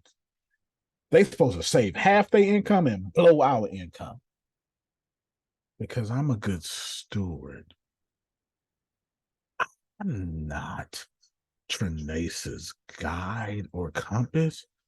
I am the steward of her mentality until God replaces me with somebody who is worthy of her. And if God never replaces me, then it was me who was worthy of her. And I better not fuck that up. I'm not even looking, but if nobody else felt that, my partner Damali felt that, because that was real. My job is seasonal for Trinace. She owes me no loyalty. And if season happened to be a lifetime, I better not have messed that up. And this is why I warned you all to don't take that challenge, because what road do we go down from there? Something that I had been thinking of for years, and I didn't know what to. I didn't know what to call it. So this is why I'll be warning you all. If I warn you all, take heed to what I'm warning you. There it is. There it is. Talisha, bring your pretty face back here. Wrench around and wrench it off. Talisha like 5'2", y'all. On a good day. On a good day. Hey, don't do her like that. Hey. 5'2". Well, Grace, I mean, listen, you might be 4'11". I might be 3 inches. No, if she 5'2", she taller than me because I'm 5'1". But okay, Grace, you taller than me. So Talisha 4'7". Let me tell you something. 4'7". Don't do that to me, Antonio. Hey, no, don't worry about it, because it's some things God didn't have to take long to grow. Okay, that's how I look at it. Okay, is that what it is? That's what it is. I'm gonna get a t-shirt. Not trying to have NBA. No, y'all just fun size. There is nothing wrong with fun size. Jalen, don't say that, because I've been told that all my life. If you trying to have NBA or NFL kids, don't mate with Talisha and Grace. If you're trying to be loved forever for the rest of your life, mate with Talisha and Grace. There we go. There we go. Solve the problem right there. There we go. Solve the problem right there. Go ahead, Talisha. Respond. Plus, give your new information. You get to go. I can just wear some stilettos, I get up there. Fair enough. I'll be 5'2" at my 6 inches. Now, I wanted to say, I want to give a hug to all the good men out there, and just men in general, who felt like they've been having it wrong this entire time. And I had no idea until you told me this, Antonio, given the script of how God was the provider. Men were never meant to be the providers. And women, we kind of got hot-headed because we only get it from our moms, telling us that the man is supposed to provide for us. I'm not saying that they don't, but I'm just saying, like, some of that is very stressful. Stop right there. In 1970, America tried to figure out. I really shouldn't do this. Go ahead. I really shouldn't do this, but I am. Can someone tell me what happened in 1964, April 4th or April 5th, to be exact? Didn't they make it where it had to be a 2-person household now to make money and to be able to live? And so they forced women to have to go into jobs, and they forced women to have to, you know what I'm saying, like pick up for, especially all the black men who are going in the jail systems and all that stuff. And that's why we have a lot of this trauma that we have in our society. With the exception of the black men going to jail, that was 1934, during the Great Depression, and right after women went into work. But you're just smart. There's something that happened April 5th, 1964. Talisha, don't forget what you're going to say. I'm backing you up. No, please Google. Please Google events April 4th, 1964. Please, I beg you. We just gonna have awkward signs.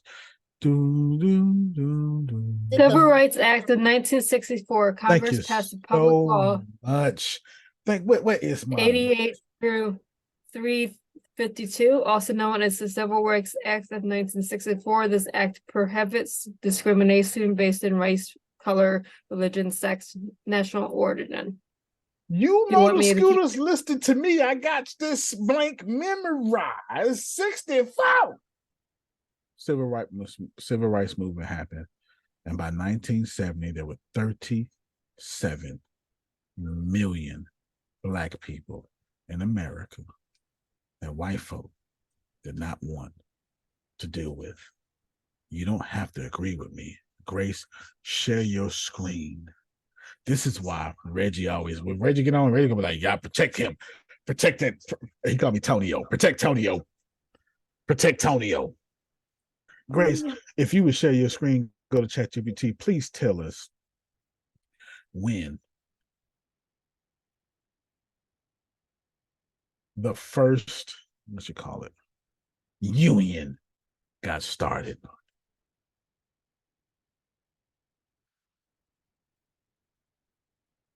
Watch this show. This is crazy. In what year?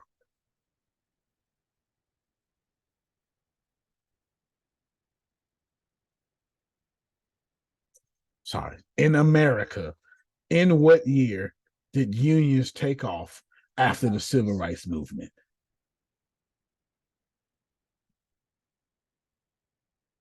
Which is around 1964. This time we'll make ChatGPT know what the hell we talking about.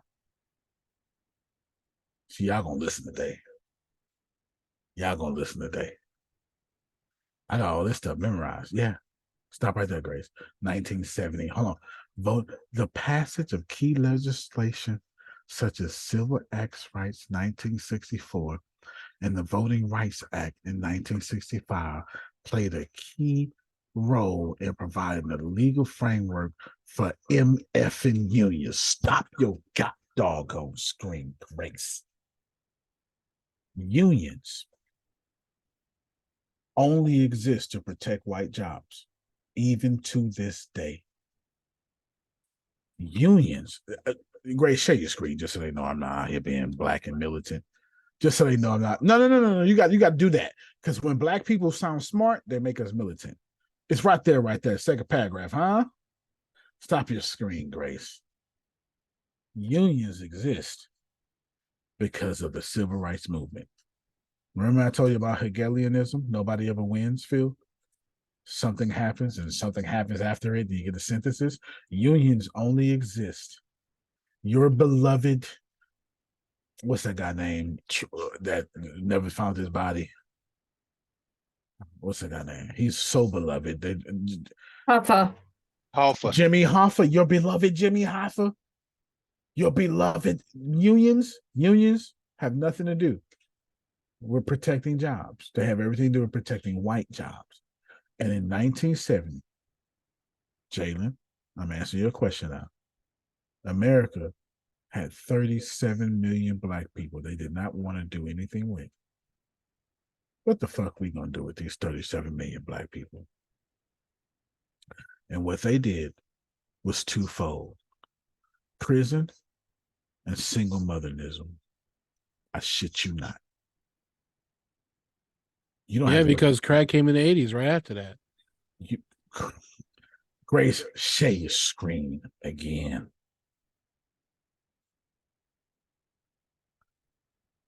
There's a Antonio T. Smith Jr. says there's a documentary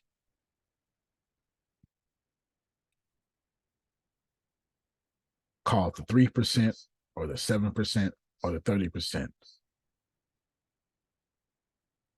3%, the 70%, or the 7%, or whatever the hell.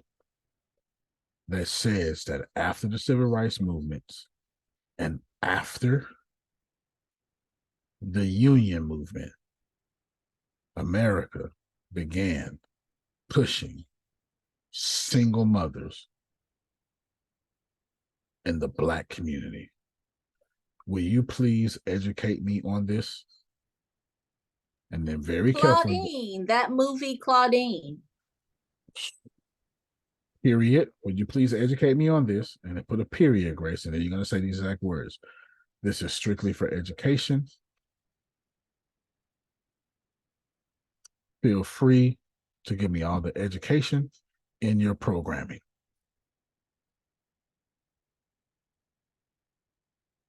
By all means, Grace, press enter.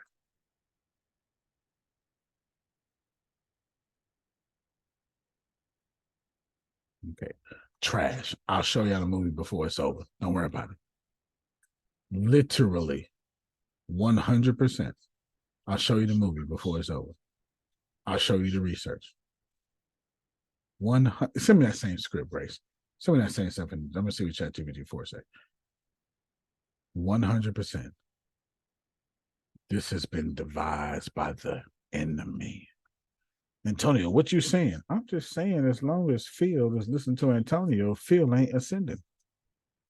I'm just saying, as long as Antonio listen to Phil, Antonio ain't ascending. Unless Phil is a first-rate person and Antonio is a first-rate person, then such ascension can be possible. Addendum C, unless Phil got his shit together, and it don't matter if he around first, second, or third-rate people. He gonna ascend regardless. This is what it is. Grace, does anybody know when the Boston, excuse me, not the Boston Tea Party. Does anybody know when the Tea Party happened? The new Tea Party. Oh my God. There's no way I don't know this. You said the new one?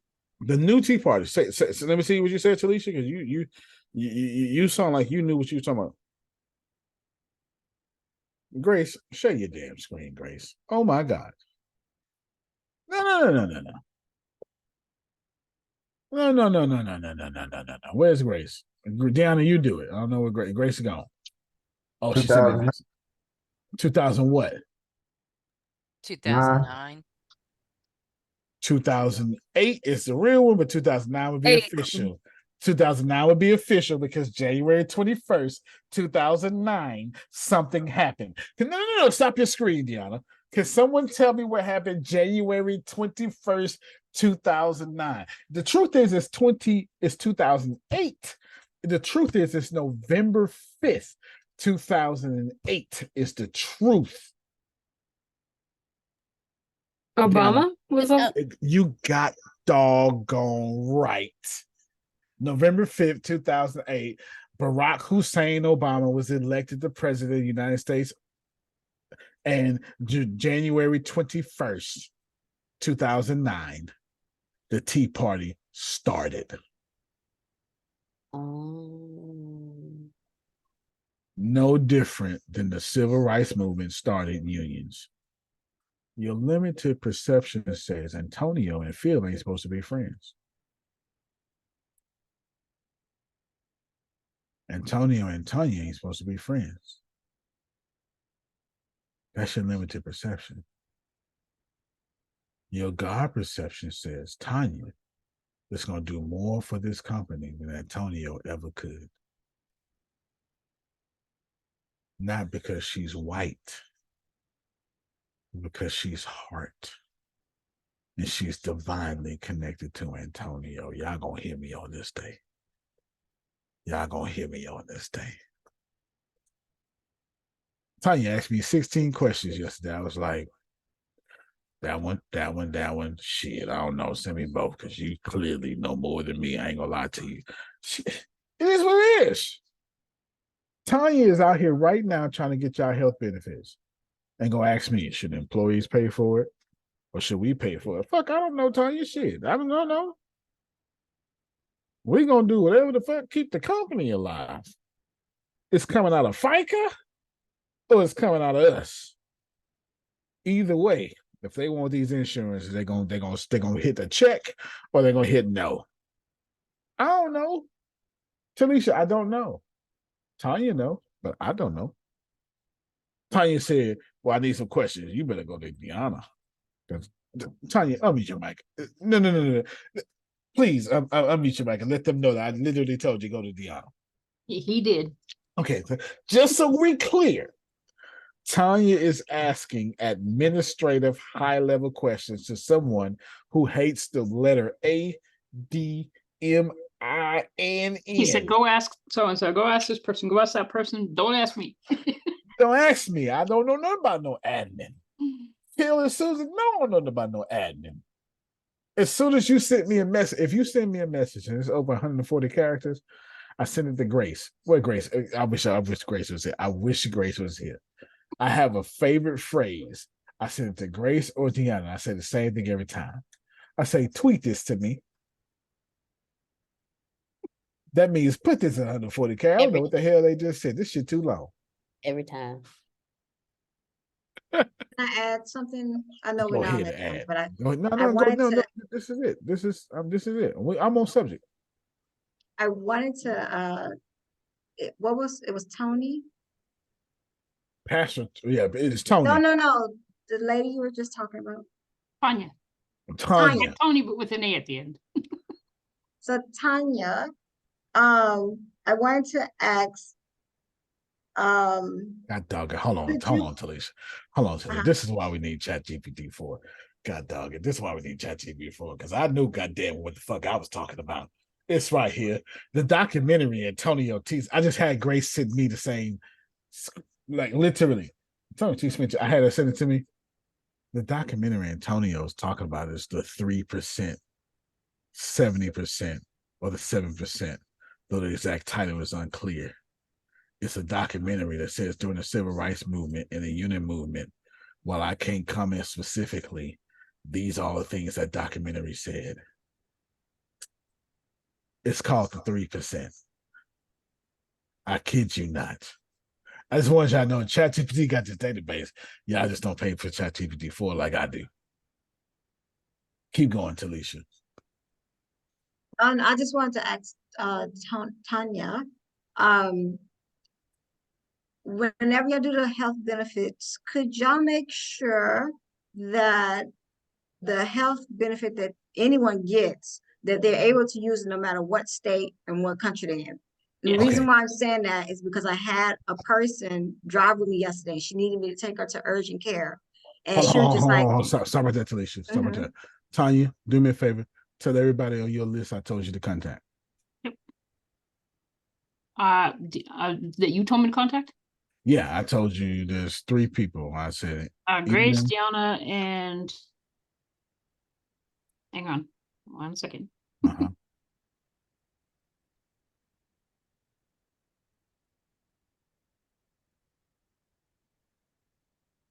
The answer is Talisha, just to save time. Was it? Okay. And Talisha. So no, Tanya's right. Talisha, you're right. Since you are in the financial department, you're already supposed to be doing this. You just be driving during the day. I can assure you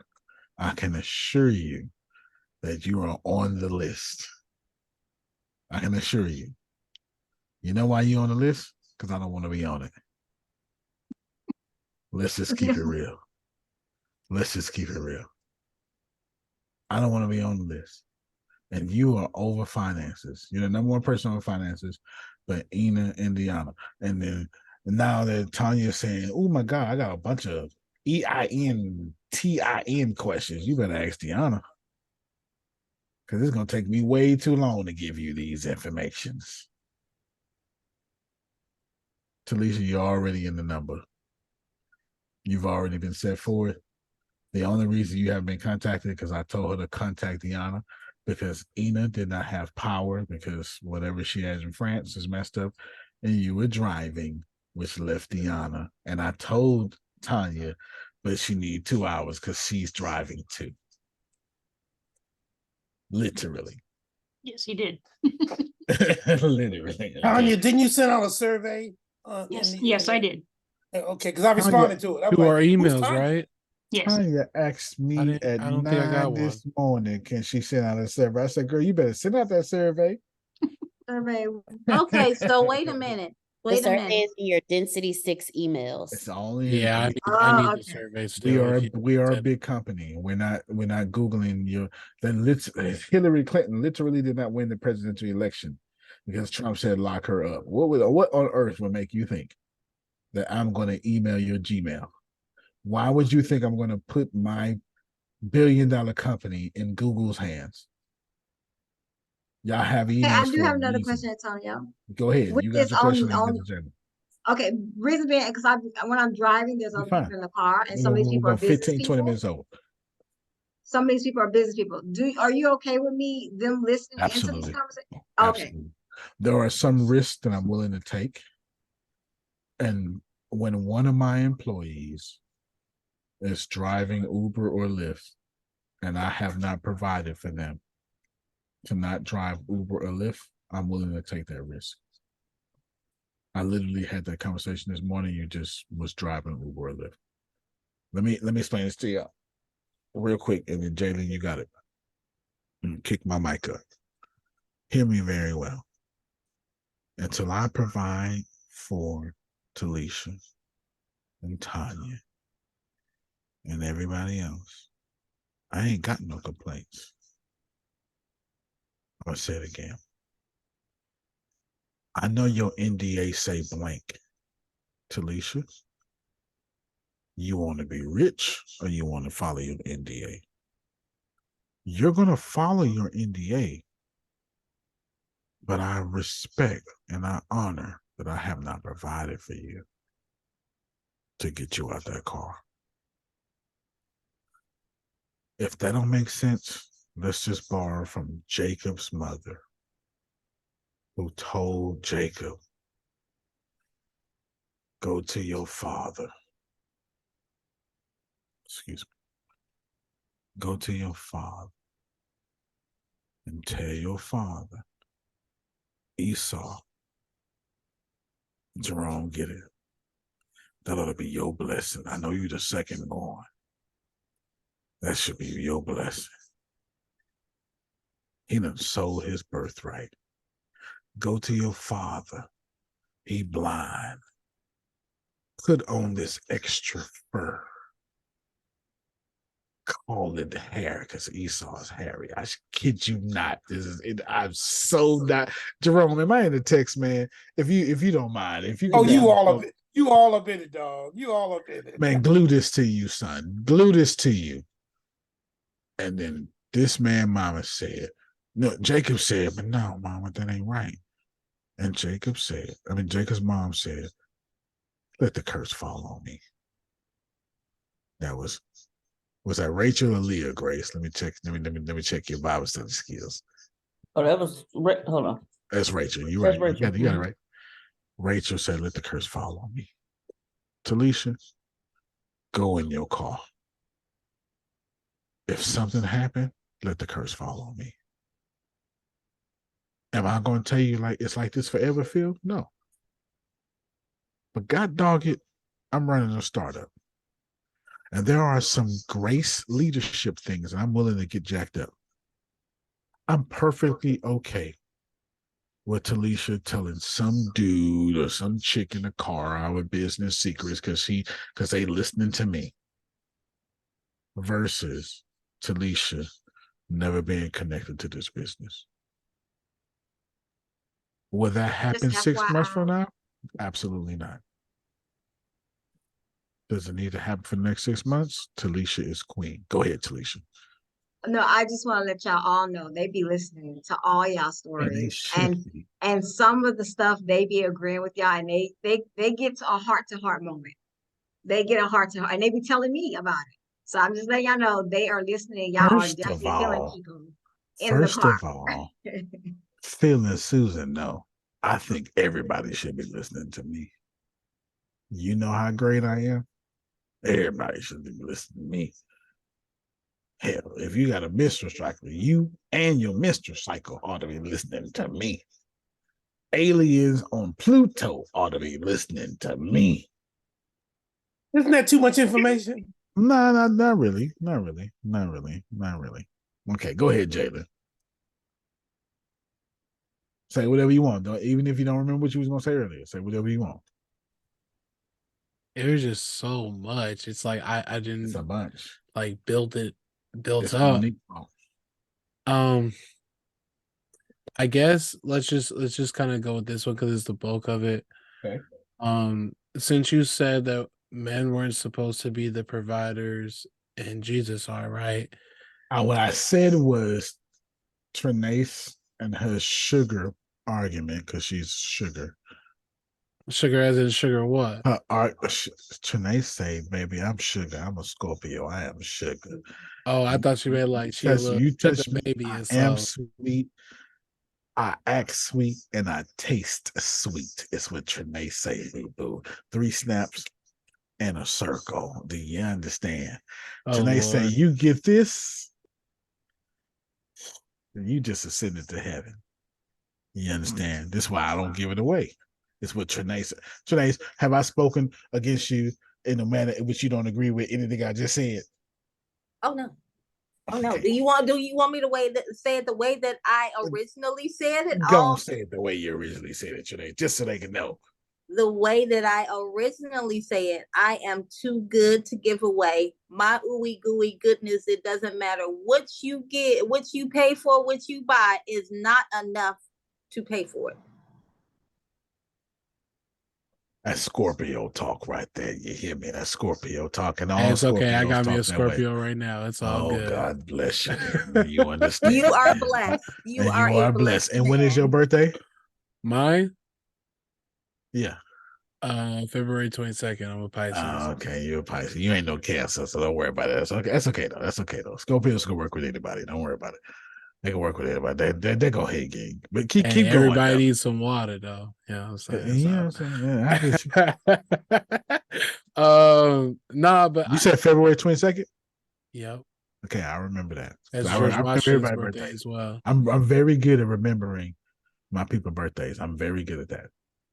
Yeah. Okay. You don't worry about it. You'll see. No, I'm very good at that. He does not forget a birthday. It's all good. He got me on Facebook too. I'm very good at that. I'm very, yeah. very good at that. He doesn't forget anything. That's actually true. That's actually true.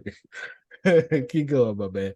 But no, I just kind of want to get in a little bit about like just how it's kind of like double standards, right? So you get like a woman who, okay, I'm gonna make sure I say this right. You get the standard that women have to be prostituted for or paid for their time, their whatever, right? But when it's the other way around, yep. Now the man's wrong or it's nasty or like I don't get that double standard, and especially when at the end of the day, like if that man or whatnot is still good on his own, he just chooses to be in that light because he can. What's wrong with it? Just like the woman doing the same thing. So double standards come from group think. That's what psychologists will call it. And group think don't never make no sense. A group think is a group thinker have Talisha busting car windows open because Notre Dame won a football game against a top 25 ranked team. Talisha would never bust a car window open. But groupthink said bam. This is why people run off into the college stadium field. So when you get to this idea of what's right, what's wrong, etc., it's groupthink. When you get to society, that's groupthink. Jalen, your problem is you're smarter than groupthink. And you have been surrounded by a bunch of group thinkers. That's why you feel weird all your life. You're one of those star children that Phil would tell you about. I'm gonna let him tell you. Or indigo child. You're one of those. So it's been weird since you've been born. You've literally never understand half your family or your mother or father, for that sake. There's not an indigo child on this planet that goes, oh my God, I understand my mother and my father. That's not the purpose of indigo child. Indigo child is all y'all are weird. I'm different, but if I say something, I'm gonna get in trouble because I tried to say something when I was 7. I got in trouble. Hey, you've been weird since you were 3. Yeah, y'all ever met one of them boys? 6 months, 8 months, 13 months, and you knew that boy was gay? No. I need somebody to keep it real with me. That you got that little boy, that boy gay. That boy gonna be gay. You ain't supposed to say it loud, but you know doggone well that boy gonna be gay. 16 years later, that boy is gay. Who know what I'm talking about? He's not gonna be gay. He is gay. He is gay. Absolutely. Y'all know what I'm talking about? All right. In the same perspective, Jalen, you were an indigo child.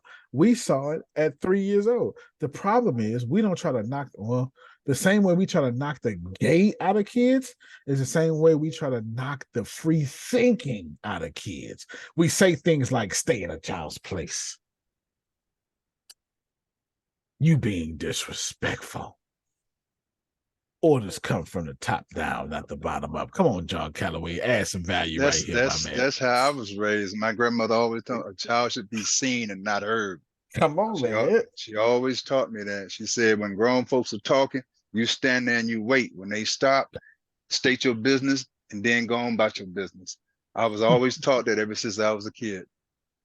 A child should be seen and not heard. You shut your mother's scooting mouth up, John Calloway.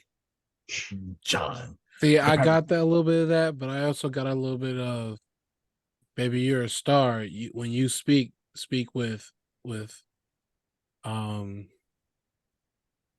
don't know the word to say it. Let me stop right there. You got to be careful with that too, because narcissistic kids are raised.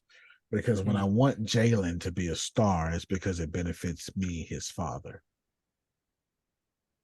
I don't give a fuck about what Jalen really cares about. I just care that Jalen did a little damn dance. So when Jalen say, Daddy, come over here. Watch me play this video game. I'm busy, son. But then when I say, Jalen, do the little thing you do. Show them how you can sing. I only care about what makes me look good. I just need you upholding the Smith name. That's where it comes from. That's why you jacked up. I literally called this out for you last week when I told you, if I had to guess, Jay, if I ever say, Gracianne, if I ever say if I had to guess, what does that truly mean? He not guessing.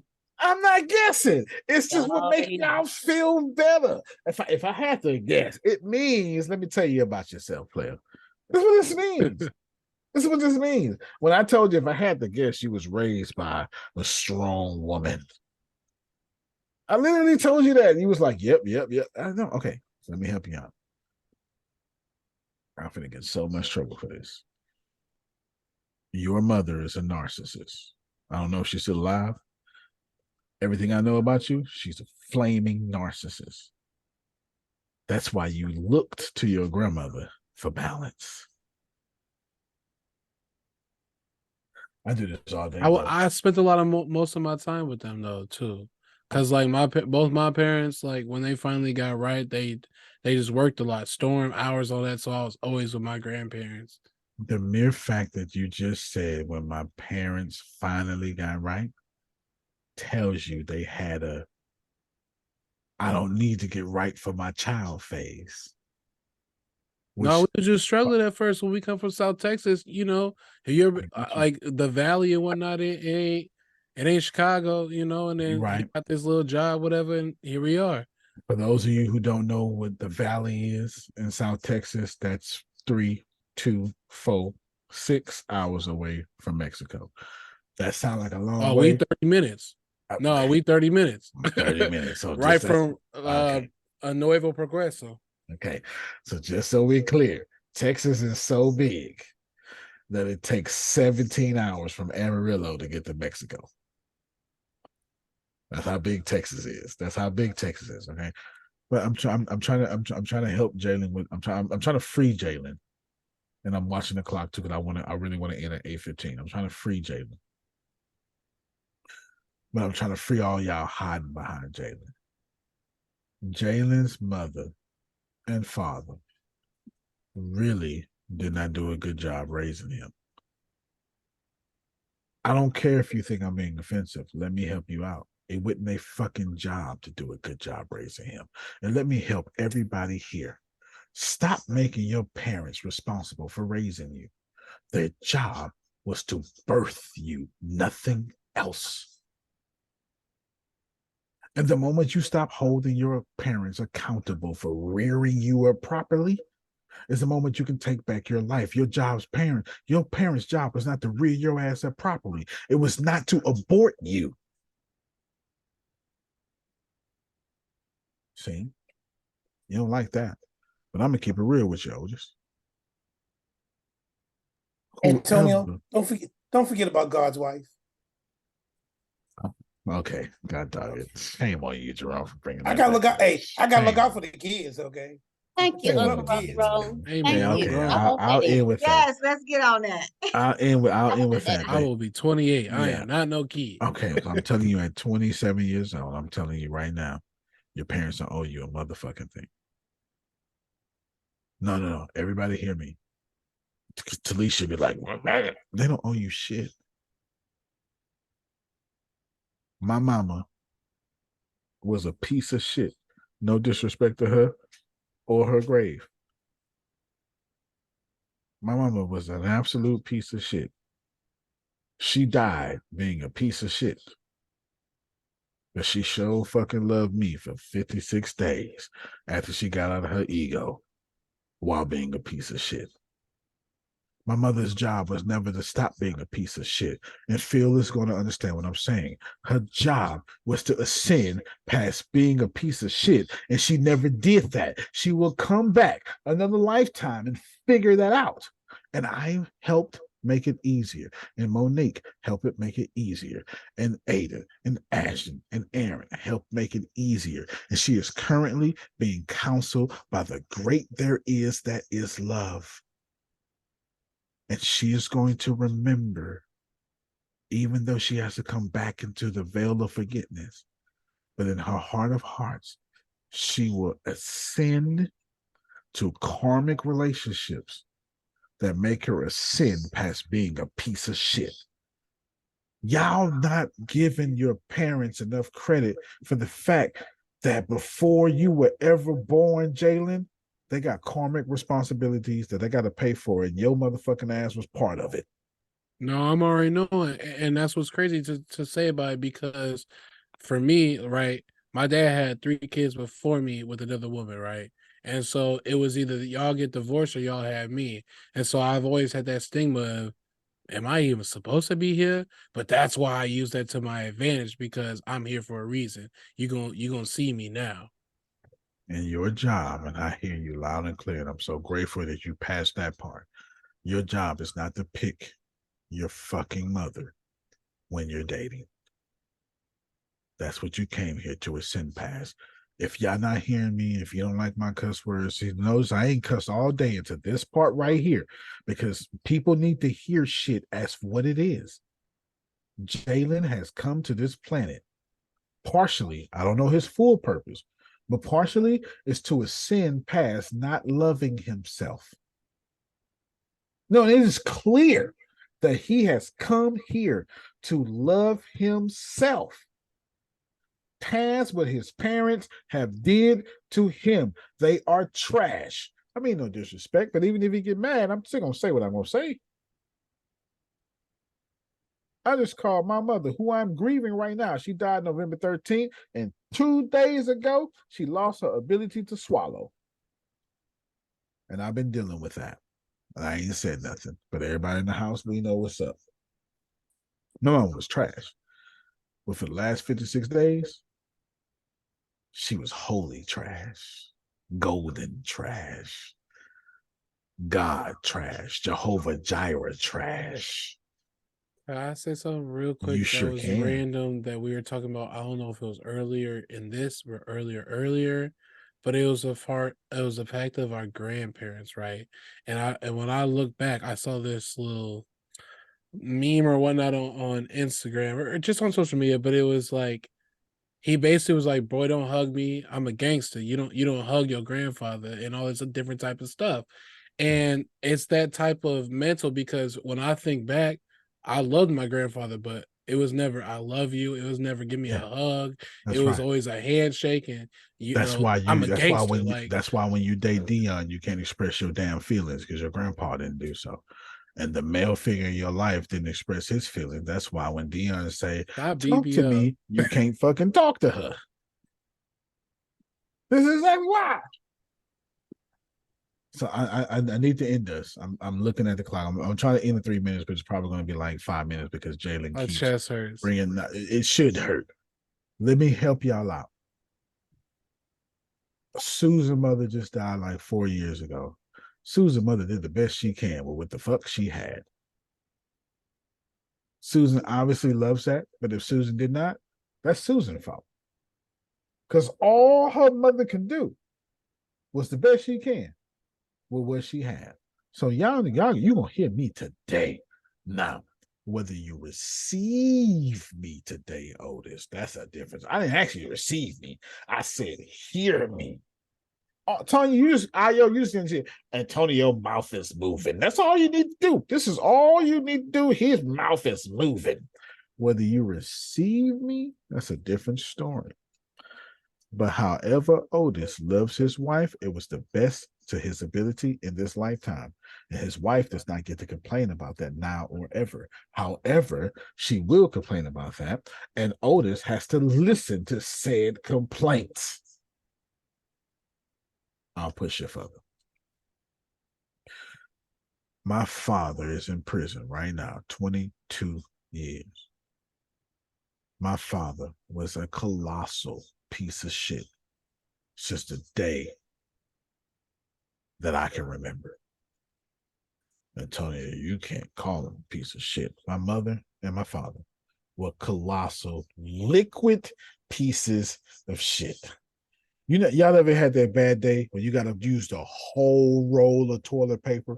Don't fool me now. Like the whole roll. Like you like whole roll, and you say, this is don't come in here for 30 minutes. You know what I'm talking about? Okay. That's my parents. And I have loved them both unconditionally with honor and grace. But do not get it twisted. I know that my parents are liquid pieces of shit.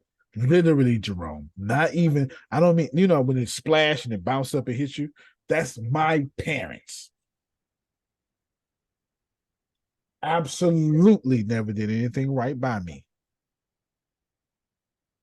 But if I tell you, they taught me everything that I need to know about being a good father to my kids.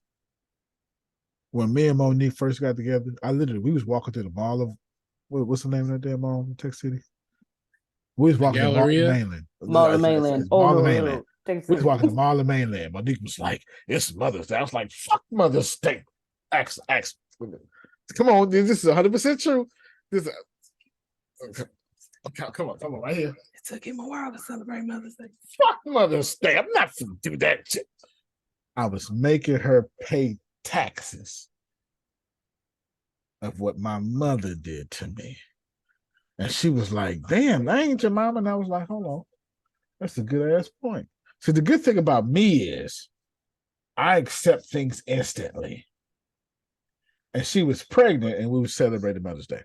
I'm just trying to get you to understand.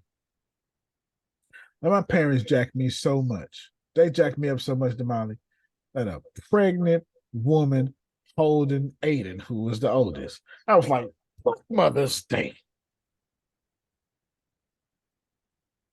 Do you know how hurt you gotta be to hate a whole day of the year? Like a whole day? And I justified it with intelligence, Melissa. The word mother ain't never been nothing no honor to me. And I had all sorts of shit. Let me tell you something, man. It was all trash because I wasn't being a good steward over the soul that God gave to me. I was paying more attention to my trauma than my soul. My bad, Amir. I be cussing in front of your kids, but I cuss in front of my kids. They understand. My kids is OG, triple OG. Man, they know what it is. Okay, they already did.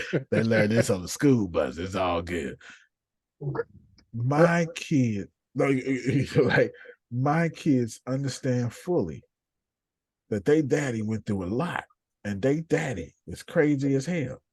If I act, hey, Ashton, I'll mute your mic since you're right in front of me. I'm gonna show y'all real quick. Ashton, if you need a hug, your mama or your daddy, who you going to? Mama. Is that him? He talked real low. He got good ears. He said, "Mama." Ashton, if you need somebody to punch somebody in the face for you, who you going to? You. I mean, I thought that could go both ways. So Monique, I ain't gonna lie. I thought she was going to punch you.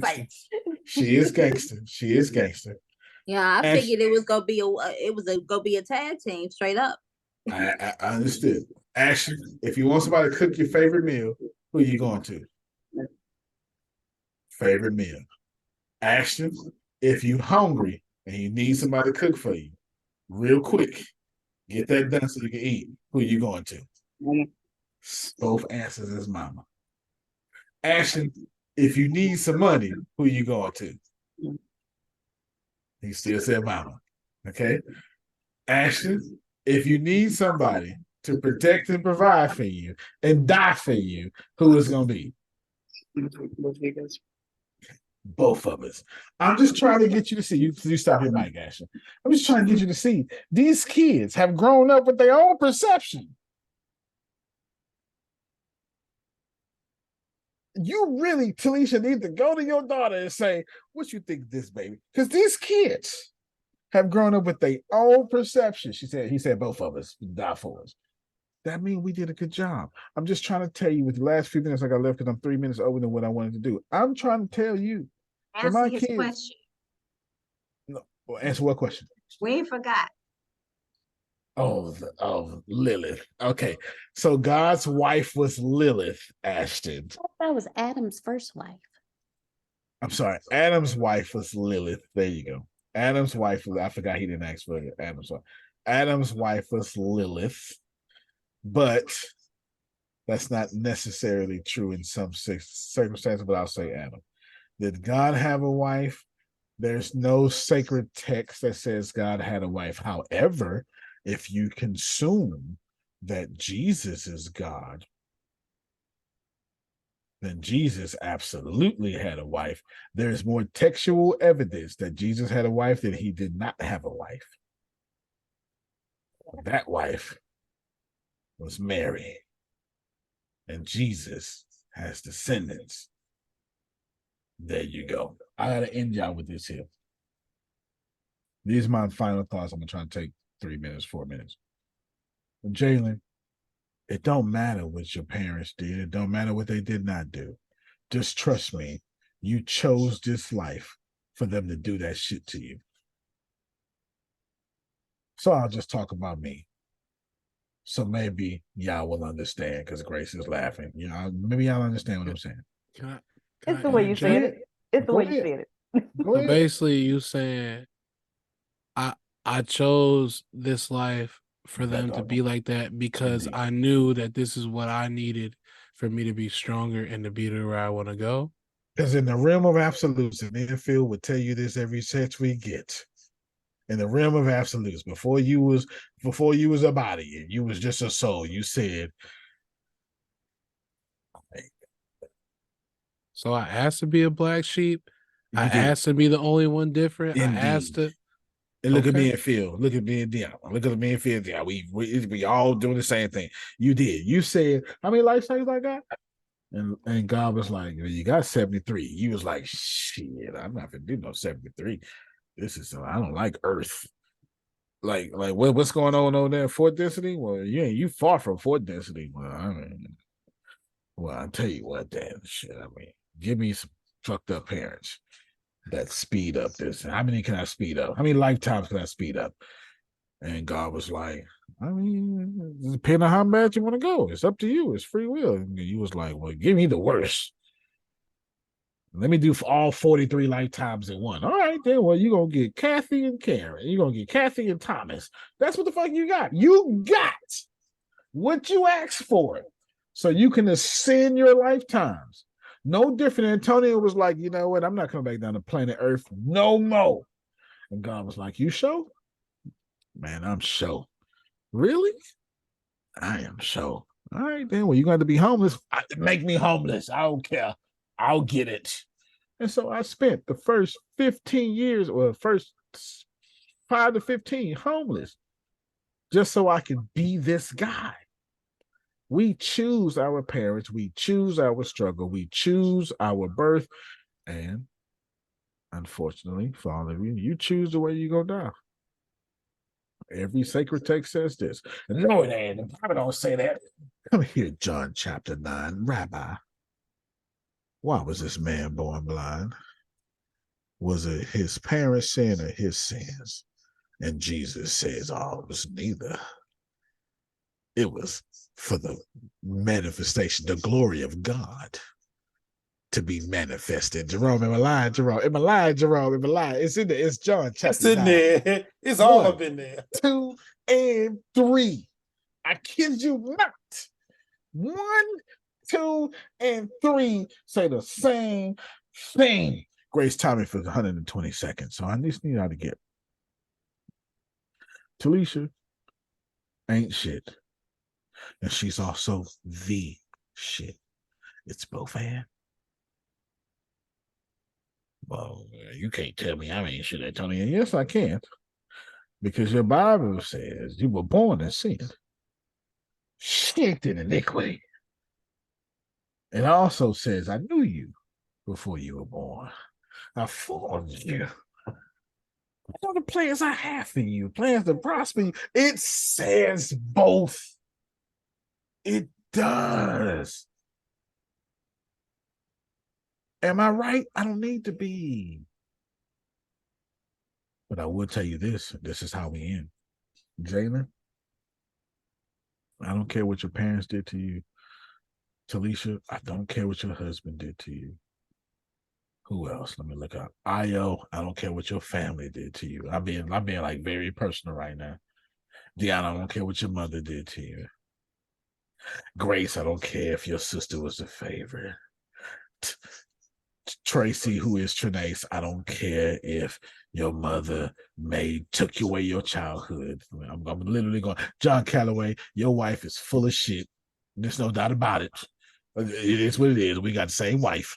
We got the same wife. I'm just saying, same one. Damali, I can't even begin to tell you the 5 or 6 things that should not have happened to you. It's too much for me to have 120 seconds. I'm looking for some more names. Melissa, oh shit, you shouldn't even been born. If you should, you know what would be better for you, Melissa, if you was born? You should have been black. If you was black, you'd literally have a better grip on your life than being whatever the fuck you are. You literally, if you were black and treated that way, you'd be like, oh shit, this shit normal. Tuesday. But since you're not black, this is why you suffer with it. Literally, I'm trying to help everybody. Phil was born and was like, Phil, fuck these parents. Yeah, I mean, yeah, you gonna be out. Literally, nobody here has it fair. Susan, the most Christian of us all. Susan, I'm gonna fuck your whole skin up. Oh, Susan, you don't need no skin. Boils, scabs. Ask Susan yourself. I kid you not. There's nobody here that has a good testimony. Nobody. So I end you with this time. I want to tell you, so what? But you wouldn't receive that. So I'll gently, without cuss words, tell you this. That's why you're here. Talisha is 100% here to be the salt of the earth.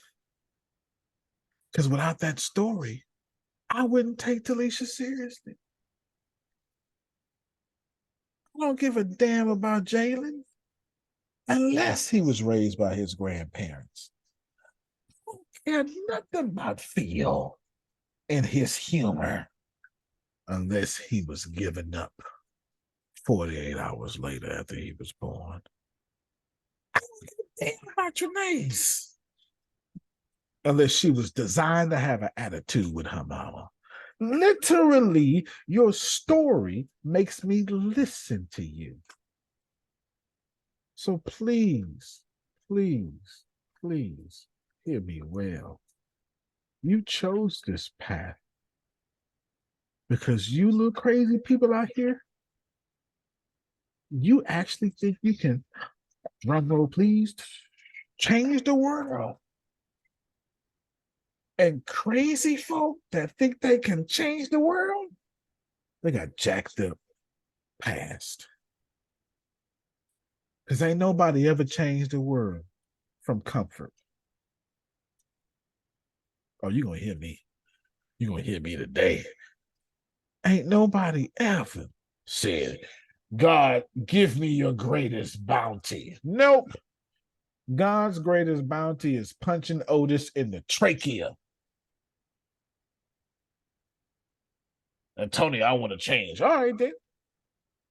I want to be just like you, Antonio. God, I come to you right now. I hope Talisha suffers, gets divorced twice, once, and just literally suffers for the rest of her life. May she be born in the trash can.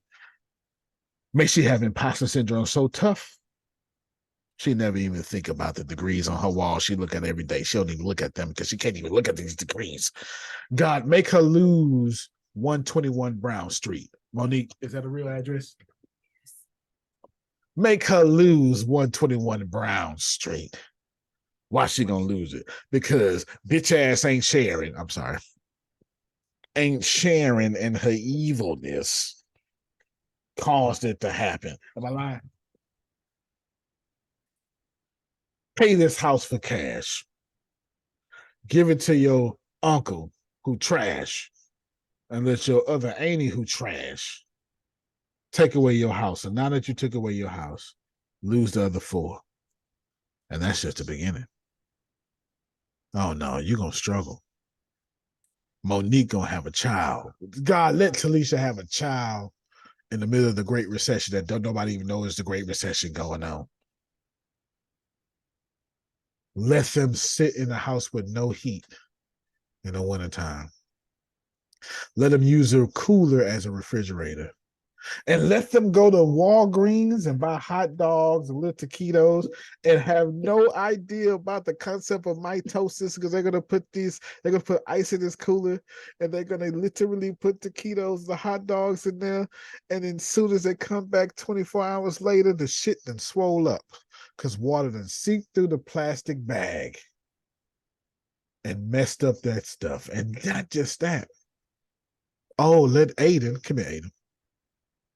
Oh, let Aiden, born October 31st, be 1 month old when all this happens. Thank you, buddy. You can sit back down.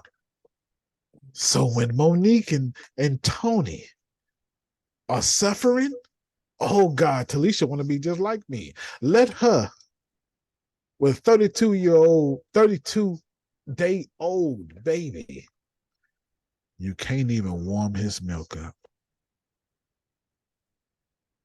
So big, the assistant pastor of First Union Baptist Church, 1027 Avenue K. What was Abel? First name. What was his first name? Abel. Reverend Abel, associate pastor of 1027 Avenue K, Galveston, Texas, First Union Baptist Church. Let him buy you one of those little stoves that come with the one pot. You know what I'm talking about? Then you plug it in. But then let your husband can't afford the lights to plug that joint in. And don't just do that. Go to Pastor Dwyer brother. Pastor Michael Dwyer brother. Real freaking name. Mount Gilead Baptist Church in Galveston, Texas. Go to his brother who says he's an electrician. Give him your last $3,000. Let him fix the electricity so he can get up the code so y'all can live in that house. And oh my God, let Craig Dwyer F y'all over. Now you spent your last. And now tell Monique that you just married October 22nd. On November 22nd, 30 days later, you got to go stay with your mama. And our only begotten son. I fucked up. And then tell Monique all this stuff we got in this house. I got to go make some money real quick. I got to go rent a U-Haul for $90. I got to get this stuff out the house because they foreclosed on this. And then go inside this house on November 25th. I dare you look it up, 2008. Thanks fucking Giving Day. Walk in there and you have to call Monique on your cricket phone that you can barely afford the $45 a month bill for. And tell her, I feel like such a failure. I can't move nothing else out this house. All I got is this one plastic bag with this stuff. I am so hurt that I lost this house that we were supposed to raise our family in. I can't be in here. I literally feel like committing suicide. And she say, leave everything there. And then go to your church member friends who eventually screw you over on 3311 Jefferson Street. This is real. Have I messed up anywhere? 3311 Jefferson Street. And for the rest of the year, live with them and they 2 kids until February 1st, 2009, till you can afford the apartment. This sorry ass apartment that's unworthy of you. And let that allow you to teach John Calloway how to be a millionaire. That's how I got here. There was not a single morsel of a detail that was exaggerated. Because in February 2009, I said to myself, I got to do something. And I called Reverend Oscar Gatson. I said, I need to make some money. He said, I'm with Ignite Energy. I said, man, this shit costs $400 to join. I don't know what you're going to do, but I got 10 days to pay rent, and that's all I got. And he drove me all around Houston, Texas until I hit my bonus. 3 associates, 10 customers to hit my funky ass $1,100 bonus. And it was Charmaine Ferguson that hit my bonus. That's a real salesman to remember the name that made you do it. That puts you over the line. I know how that feels. Keep going, though. I genuinely did Ignite Energy. Into 2011, I said to myself, I met Tempest July 2011. And before then, I said, I got to do something different. And on January 1st, 2011, I told my cousin, Lily Richard Rito, these are real names. I said, bro, outside my grandmother's house, which was stripped down to the studs because FEMA cashed out the check, and all 8 of her kids said, we don't want to rebuild this house. Give us our $12,732. And I said, bro, I got all this potential, and I ain't doing nothing with it. I'm going to go to college. And I went to fraud ass DeVry University. Absolute fraudulent. Took 32 hours in a 16-week semester because they do 8 weeks. They're 8 and 8. And that literally started my life and where I am today. So, Talisha, you want to be like me? I pray all the pain I've ever been through to get you to this level, Tanya. I am not smart or good with money because I was good with money. I am smart and good with money because I had to ship my 32-day-old son to my mother-in-law, who is a flaming feminist, who her daughter is a flaming feminist.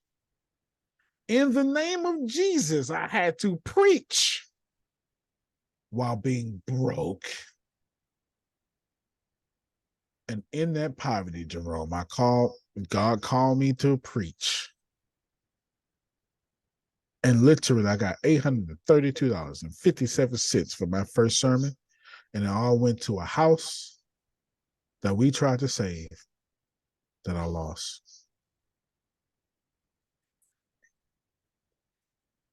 Say it again. I turned my back on you. What made you feel bad? Never turned her back on me, never made me feel bad. And that just hurt worse. So you want to be wealthy? Suffer. Because the enemy was my limited view of perception. Because there was nobody in my neighborhood trying to make money. And so I had nobody to guide me, teach me nothing. Nobody to teach me how to be a good father. No father to teach me how to be a good father. No mother to teach me how to be a nurturer. And my credit score at that time was a whopping 397. I kid you not. Go ahead, Jalen. Last words. So then what made you unchart those waters? Because for me, it's I have to. There's no one else that can do it. And this is who I am. This was God made me to do. My ego made me unchart those waters. I was down to my last. We went to go live with my brother, who is quite frankly a BAN. I'll let you translate that into black talk. I'll let you translate that into black talk. And my brother was genuinely trying to sleep with my wife. It is what it is. This is what it is. After he already did that with my wife. These are two different things. Trying to sleep with the current wife and trying to already sleep with the ex-wife. And what made it happen was in October, I went to a dude named David Bostic. Bostik. His wife's name is Ginger Toy Bostic. We still friends to this day, but me and David are not. And I told David, I'm struggling. I went to this bullshit ass real estate seminar in freaking Denny's, for God's sake.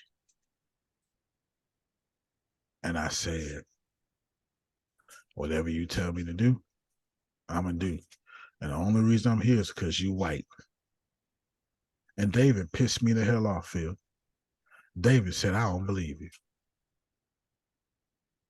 Go to Dallas. No, it was Austin to Dallas. Go to Austin. We got a 3-day seminar.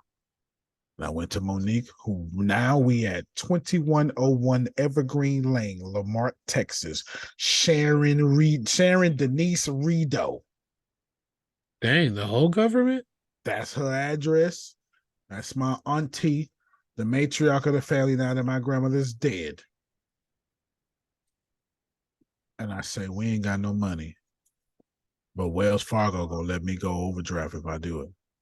And I took overdraft, $300.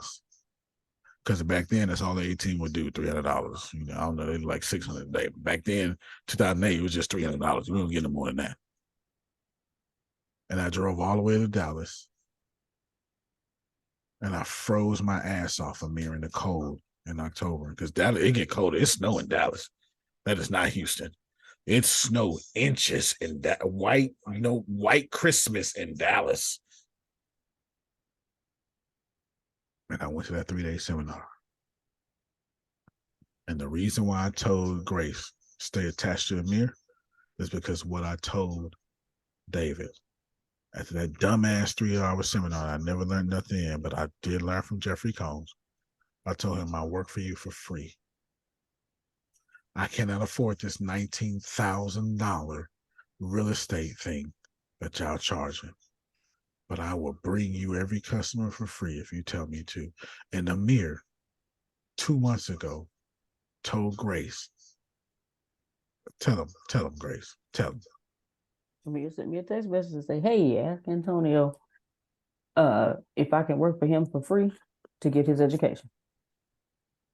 I went over time, but y'all needed to hear that. I've never told y'all that side of my story, but you needed to hear it. I'm here because God broke my jaw.